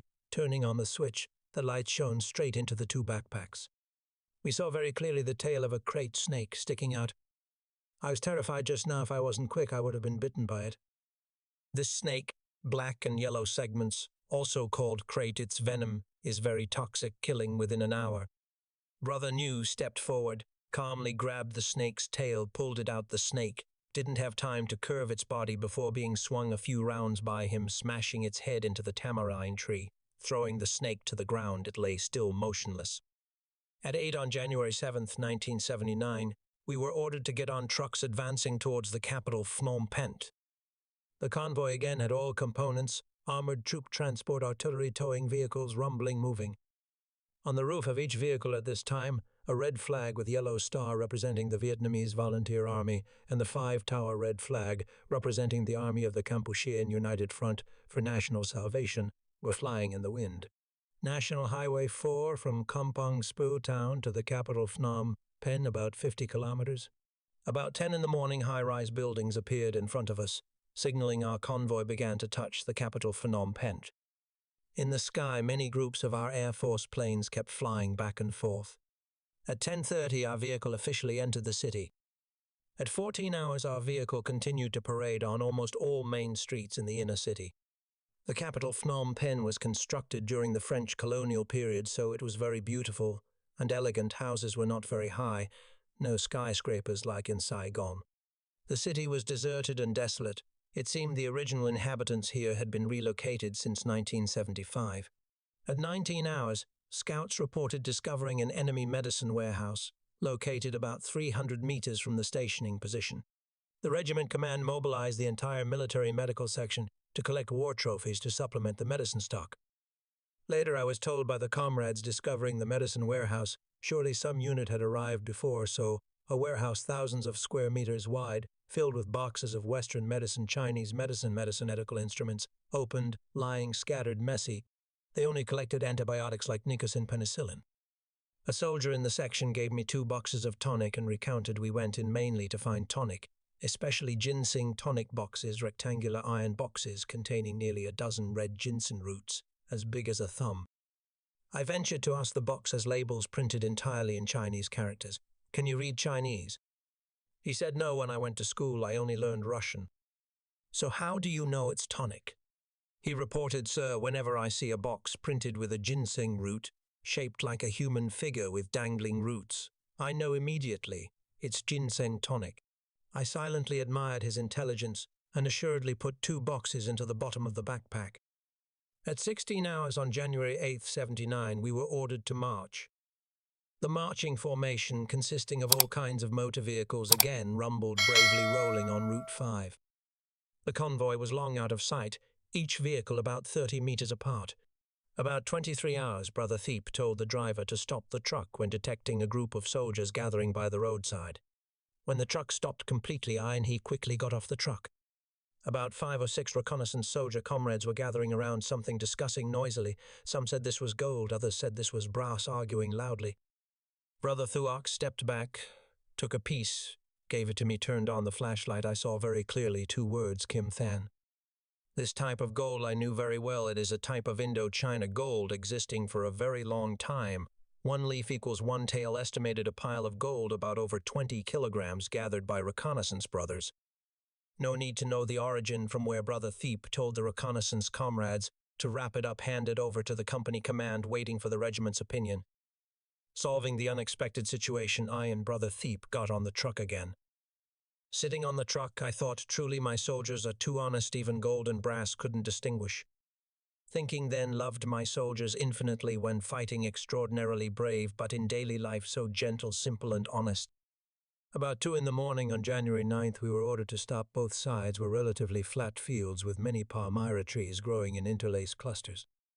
Not having to dig fortifications, our troops spread nylon sheets right on the field surface, then quickly went to sleep because everyone was tired. At 5 in the morning on January 10th, we got on the truck again, advancing forward towards the Thai border. At 900 hours, the convoy took us to the right assembly position. Everyone was ordered to march on foot. At this time, we were only about 7 kilometers from Kampong Shnang Airport. At 14 hours, the regiment headquarters was only about 2.5 kilometers from the airport. Telegrams via 2-watt radios were continuously reported back from the forward infantry battalions. At this time, we were stopping at a patch of sparse forest. I and Brother Thiep, along with the liaison boy, rushed straight into a clump of trees with high canopy and met a few ox carts. Immediately 5 or 6 cows were also tied nearby. The liaison boy hurriedly took off the AK gun, holding it in hand, loading it. I and Brother Thiep also hurriedly drew 2 pistols. We advanced deeply dozens of steps, meeting a group of people, about 4 or 5 families, shrinking humbly in the clump of trees. Seeing us, the old people showed fear, clasping hands, bowing most pitiful, was seeing old men and women worthy of parents' age kneeling on the ground. I hurriedly holstered the gun, helped the old people, and signaled them to sit down. I spoke in Cambodian. We are the Vietnam People's Army. Cambodian people are okay. I learned that this group of 10 people lived near Route 5, just ran in here a few hours ago. According to the propaganda of the Pol Pot government meeting Vietnamese troops, they would kill all. These people also told us more, that their people were afraid, running away in large numbers deep into the deep forest. I advised them to return to their old hometowns to make a living. At 20 hours on January 10th, 79, an element of ours advanced to control Kampong Shnang Airport. The enemy troops here had fled into the forest. The regiment headquarters, including the regiment command post, decided to station right next to the dam to bathe, wash, and maintain health, preparing spirits for the fierce battles waiting for us ahead. Before we step back into the smoke and fire of the battlefield to relive these unforgettable memories, please take a moment to subscribe and turn on notifications. Your support helps ensure that the sacrifices and the youth of these soldiers are never forgotten. Now let's return to the front lines. The regiment headquarters, including the regiment command post, decided to stop next to a dam. This dam blocked a small river whose name I did not know, aiming to exploit fish resources. Under the river there were still many nets blocking across, perhaps belonging to a fish exploitation unit, similar to our cooperatives in the past. On the bank was a row of warehouses containing many types of fish. After being caught, snakehead fish were dried and put into separate warehouses. Sheatfish, a type of catfish or snakehead fish, while fresh, were salted in tanks, built of cement each side, about 4 to 5 meters, about 1 meter high. In this area not a soul was seen, so the management of the warehouse area was probably entrusted to heaven. Determining this was the property left by the Pol Pot troops, our soldiers ate fish freely. Fish were grilled to eat with rice. At first it tasted good. The more we ate, the more we got tired of it. So the cook invented a way soaking dried fish in cold water to soften and reduce salt, adding a little fat, a little palm sugar, then braising it, making the fish piece fatty, soft, and sweet. At that time, this dish belonged to the delicious category on the Cambodian battlefield, when we did not have conditions to wait for food from Vietnam. At 17 hours on January 19th, 1979, we were ordered to march the regiment formation, including the regiment command post staff, political and logistics agencies, again formed a vertical line on the road from the dam to Route 5. About 21 hours we reached Kampong Shnang town. Kampong Shnang town at this time was still very sparsely populated.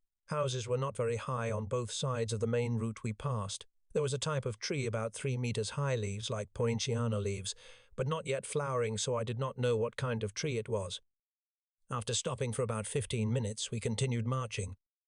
And surprisingly, when touching Route 5, we were ordered to turn right, returning towards the capital Phnom Penh.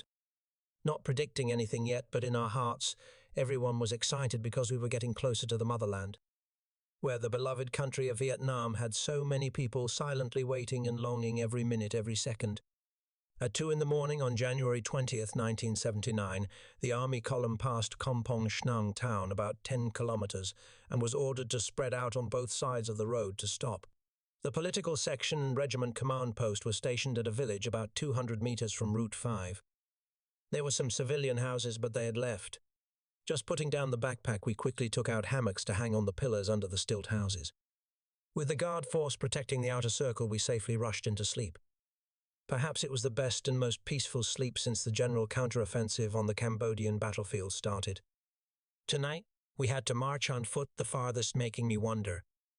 The whole military transport truck yard was still lying right in Kampong Shnang town, but not a single truck was seen coming to help us cross the journey of nearly 3 hours on the asphalt road.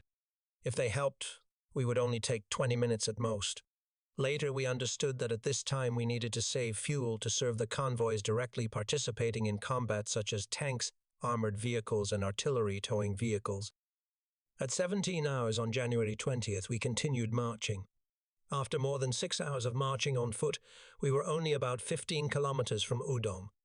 The regiment command post was stationed right on a large piece of land located close to Route 5, with about a few dozen civilian houses. At 1 in the morning on the 21st, an extraordinary meeting was opened, including battalion commanders, political officers of battalions directly subordinate companies, and also the political officer and battalion commander of the armored battalion reinforced by the military region. Brother Utdao, the political commissar of the regiment, summarized the war situation on the battlefield. After we launched the general counteroffensive on the Cambodian battlefield, basically we had liberated most of Cambodia, mainly cities, towns, townships, including the capital Phnom Penh and main routes. But the enemy's main force had not been destroyed, so they were still very strong. Therefore, within the last 3 days, Pol Pot troops had simultaneously returned to counterattack. In the direction of the area undertaken by the military region, in the Takeo direction, the enemy had cut off Route 2, so our transport by road was completely blocked. We established an air bridge from Trainak Airport, Kaintho, and Tan Son Airport to transport ammunition, weapons, and food for the army wings on Route 5. The enemy counterattacked and retook Udong, cutting off completely the road from the capital Phnom Penh to Kampong Shnang, seriously threatening the capital Phnom Penh. Although some units had returned to rescue Udong, they were all stuck here, and these units were being besieged by the enemy using a large force. The Campaign Command and Division 339 decided to use Regiment 156 to relieve Udong and save the capital Phnom Penh. Missing Battalion 1 at this time was still sweeping enemy remnants and protecting Kampong Shnang Airport. Writing here, I suddenly remember just a few days ago when going to Hanoi to visit pilot Nguyen Duan Thuan, the husband of Hien Luong, Thuan confided. In January 1979, I belonged to Air Force Regiment 916, reinforced from Hanoi to the K battlefield, bringing aircraft to stay with Air Force Regiment 917 stationed at Tan Son Nhat Airport. Every day I was ordered to fly to support firepower for infantry. Once my aircraft fired all 4,000 rounds of small arms ammo and launched all 142 rockets into the Pol Pot formation in the Pursat area when the aircraft had trouble. I should have landed immediately to ensure safety. But I knew clearly if I landed, both the aircraft and the flight crew would be prey for Pol Pot soldiers, affecting not a little the battlefield situation at that time. With only 10% luck, I tried to control the armed helicopter, having trouble shaking, flying like a crawling turtle back to Kampong Shnang Airport landing, and was protected safely by an infantry unit of ours. The infantry unit that day protecting Thuan's flight crew and the aircraft amidst the encirclement of Pol Pot troops was exactly our unit. Only then did we know that in battle there are many interesting and unexpected things. Decades later, sitting and chatting with the brave, talented pilot who fought with us to destroy Pol Pot troops on the Cambodian battlefield, full of hardships and fierceness.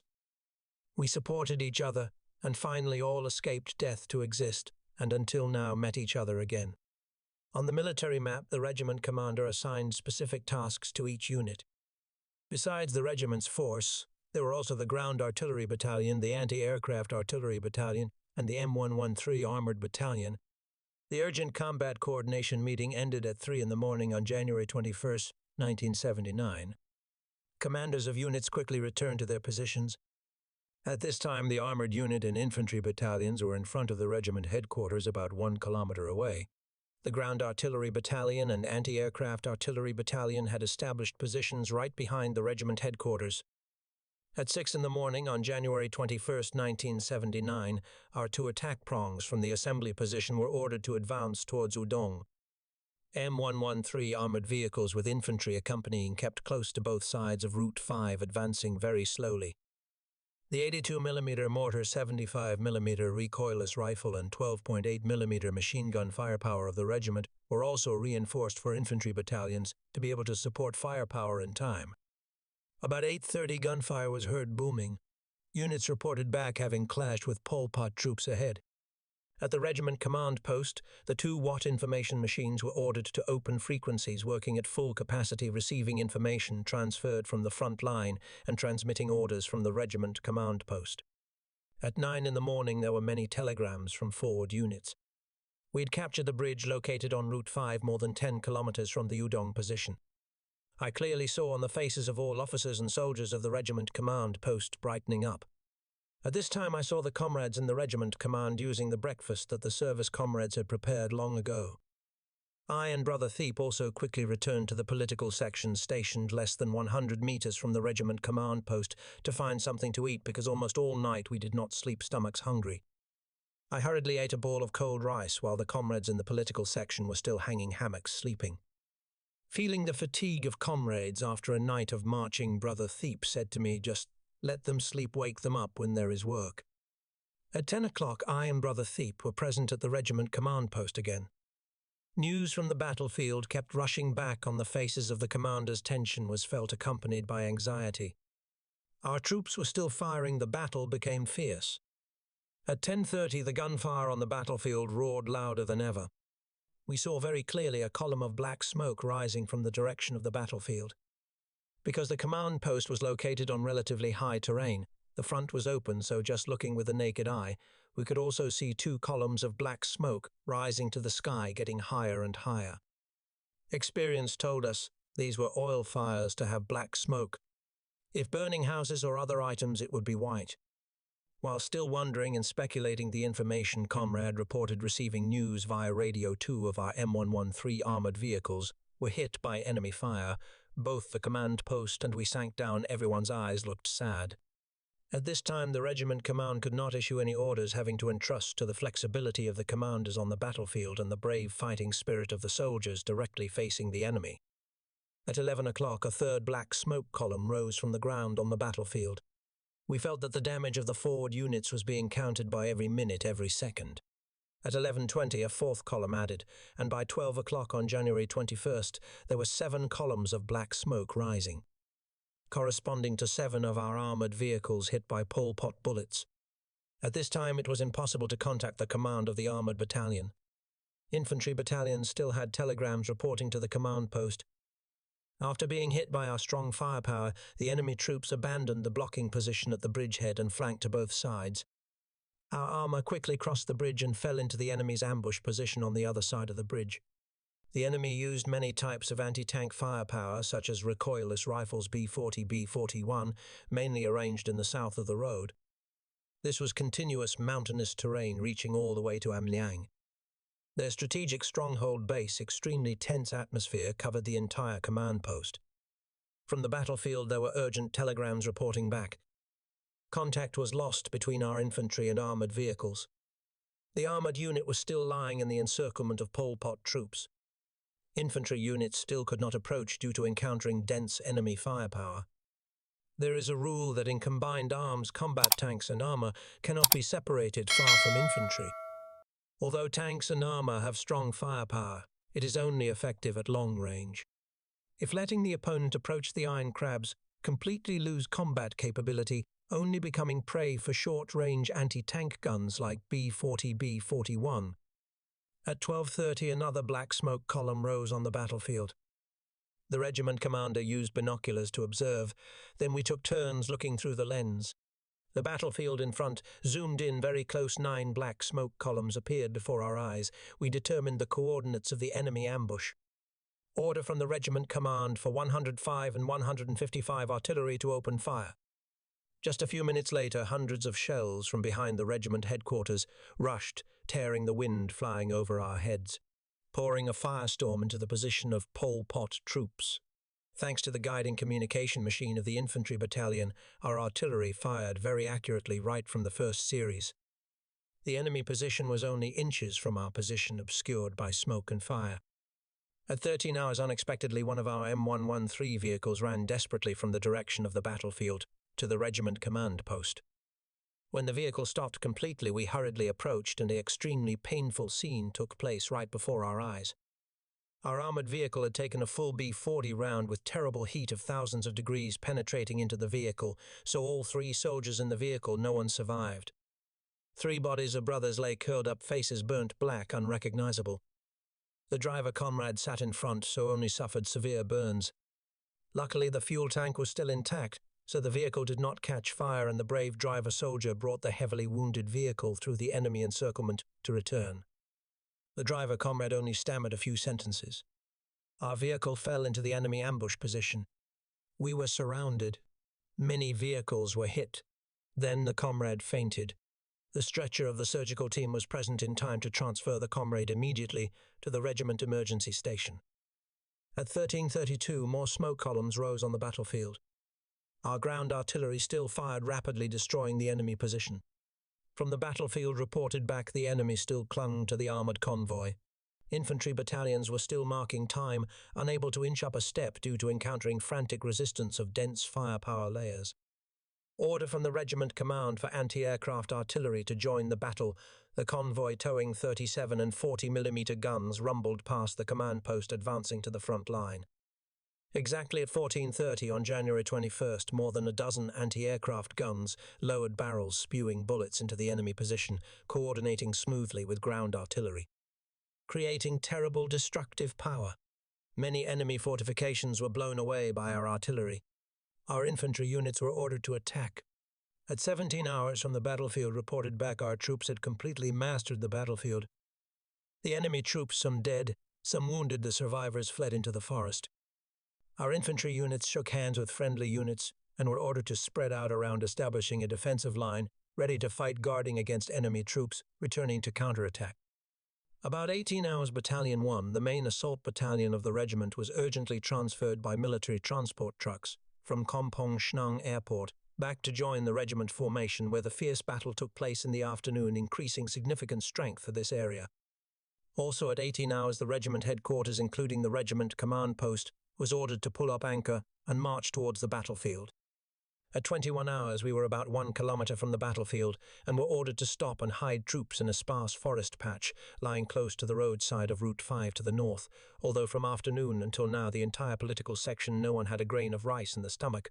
But Brother Thiep still decided to confer and assign assistant comrades immediately down to infantry battalions to help resolve policies for wounded soldiers and martyrs. Comrade Trung and Hype down to Battalion 2, Comrade Huyen and Coots, down to Battalion 3, Comrade Key, and remaining comrades supported directly subordinate units, including comrades who sacrificed at the regiment's surgical station. We all poured cold water into bags of dried rice, waiting for it to become rice, then ate temporarily while on the road. Throughout that night, the entire regiment headquarters, no one could sleep. Division and military region officers also flocked down to help us overcome the consequences. At 7 in the morning on January 22nd, our Brother Thiep and some comrades from the staff section were present at the battlefield of yesterday afternoon. South of Route 5 was the ambush position of Pol Pot troops. Many fortifications were devastated, and hundreds of enemy bodies still lay dead, curled up by the edge of the fortifications. Nearly a dozen enemy 75mm recoilless rifles destroyed by our artillery lay lonely by the resistance nests. We captured many infantry weapons like a KRPD-B40. At the north direction, in a very narrow range, 11 of our M113 armored vehicles hit by enemy bullets lay scattered without any ranks. Although the vehicles were burnt, the stained green paint layers were still exposed, and many vehicles still clearly showed the 5-pointed yellow star. Our ordnance section decided to use black oil to paint over the stars of those ill-fated vehicles. All martyrs of the armored unit were moved by comrades in the night to a designated place. This was a fierce battle of Regiment 156 Division 339 and participating units, since we opened the general counter-offensive campaign on the Cambodian battlefield to relieve the friendly unit besieged in Udong and save Phnom Penh City. Hundreds of officers and soldiers of the regiment and participating units fell. At 9 on January 22nd, we returned to the regiment command post. The regiment command post decided to stop on the spot and ordered infantry battalions to continue consolidating fortifications, receiving additional weapons and ammunition, preparing for the next battles. On January 24th, 79, the regiment headquarters was ordered to march, leaving the position. 18 hours started, 20 hours arrived at the designated place. The regiment command post was stationed south of Route 5. Infantry battalions continued to spread out, creating a continuous defensive position protecting Udong, just retaken by our troops from Pol Pot troops a few days ago. The position where the regiment headquarters was stationed was a relatively flat hill area.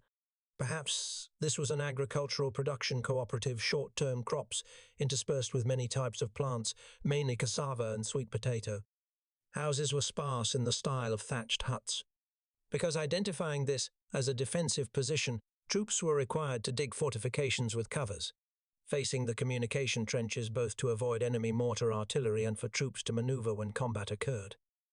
On the announcement, the route number 2 from Phnom Penh to Vietnam was still blocked.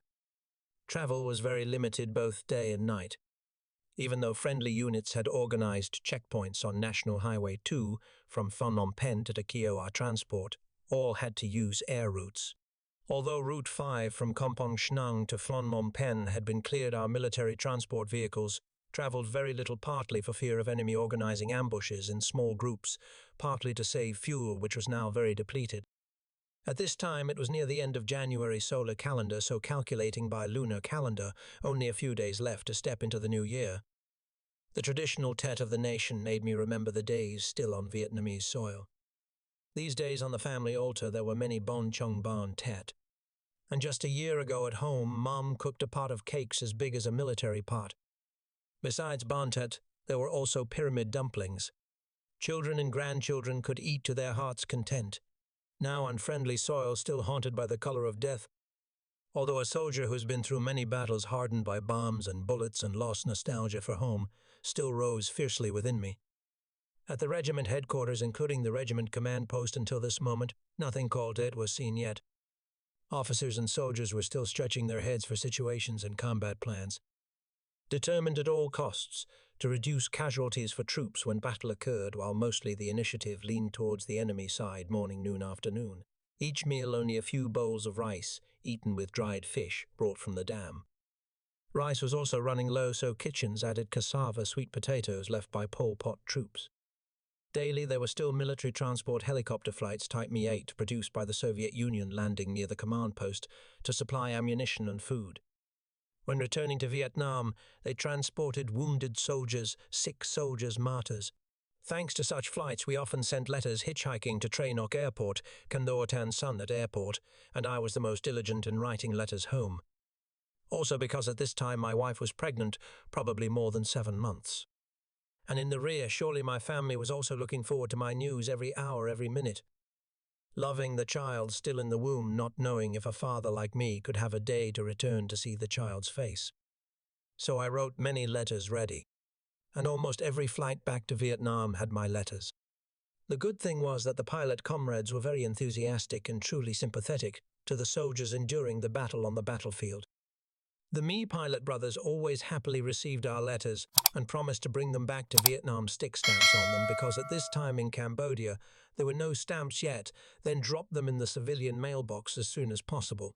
The transport of our wounded soldiers at this time was all undertaken by the Air Force, so I suddenly remembered the story of pilot Nguyen Duan Thuan. Due to the requirements of the campaign, aircraft was short, so not a single flying day of mine was rested. Besides using firepower to support infantry, many times combat aircraft of Air Force Regiment 916 also undertook the task of transporting wounded soldiers. Usually after raiding Pol Pot troops, we were ordered to fly over positions with contracts to receive wounded soldiers, then quickly land. Once my aircraft carried 2 nurses named Buai and Luoc, both from Hanoi, to receive wounded soldiers from an area in the Cambodian forest. Due to the waiting time for transfer being too long, many wounds of the wounded soldiers had maggots. Hundreds of maggots fell onto the aircraft floor crawling. Especially there were some wounded soldiers with brain injuries, heads bandaged tight when the aircraft took off. Shaking strongly, that wounded comrade could not stand it, struggled a few times, then expired. The 2 nurses cried loudly. I tried to wipe tears to keep the steering wheel to bring the aircraft back to the rear base. Today was already the first day of Tet, looking forward forever, but seeing no logistics distribution. On the announcement at Tre Ngoc Airport, come to the military region had prepared many necessities, but could not transport them to the Cambodian battlefield. because military transport trucks until this moment still lay idle. Our Air Force military transport aircraft were limited, so the top priority was carrying ammunition. Next was rice. We understood clearly these two things were vital conditions for soldiers on the front line. Other things didn't matter. So the cook of the political section had an initiative roasting rice, then adding a little palm sugar kneading into candy, leaving a little roasting a bit more to be slightly black, pouring boiling water in to make tea. So there was enough candy and tea to welcome that. Brother Bay knew, and some other comrades addicted to tobacco had no tobacco. My comrades picked dry cassava leaves, crushed them wrapped in paper, inhaled a few puffs for smoke to reduce addiction. So at the beginning of 1979 on the Cambodian battlefield we celebrated Tet like that. After our Lunar New Year, that is late January 79, the enemy situation here still had no movement, but Cambodian people from the forest kept pouring back because they knew that following the Pol Pot gang into the deep forest would be extremely miserable. Moreover, many people actually met Vietnamese soldiers, not like the Pol Pot soldiers propagandized. Many people volunteered to go back into the forest, calling relatives to return to their old hometowns. At this time, the people still had little reserve food, so we didn't have to help them yet. We guided them to harvest cassava sweet potatoes, so they had more food. On February 5, 1979, the regiment headquarters returned to station at a village north of Route 5. The regiment command post was stationed at a very large brick house abandoned for a long time. Right that afternoon, some people who knew Vietnamese returning from the forest gathered about 300 Cambodian people to hold a meeting welcoming the Vietnamese volunteer army coming to help the Cambodian people. To protect the meeting, the regiment sent a reconnaissance company and a guard force to support. The mass mobilization agency of the political section was also sent, and unexpectedly, with high hatred for Pol Pot troops and the Khmer Rouge government, the people secretly informed us that there were 7 cruel soldiers mixed in the crowd attending immediately. 7 cruel soldiers were invited by the Guard and Reconnaissance Force to the regiment headquarters. The Guard Force was responsible for guarding. At 8 in the morning the next day, I and the enemy proselytizing section were present at the Guard platoon to interrogate these 7 names. When Comrade Xuan, the Guard platoon leader, led us to the detention place, we saw the hands of the 7 soldiers were all swollen. It turned out, due to fear that these soldiers would escape hearing rumors they had invisibility amulets, our guard soldiers tied them too tightly and added a rope around the neck to be sure. So the 7 soldiers were still intact after a night of our detention. I felt both pity for the brothers and amused at the innocence of the soldiers who were still too young. We had to requisition 2 Vietnamese origin Cambodian people to act as interpreters for interrogation. After 3 hours of working, the 7 names admitted they were soldiers of the Ket, meaning of the province. They had been ordered to smash the heads of about 1,000 Cambodian people,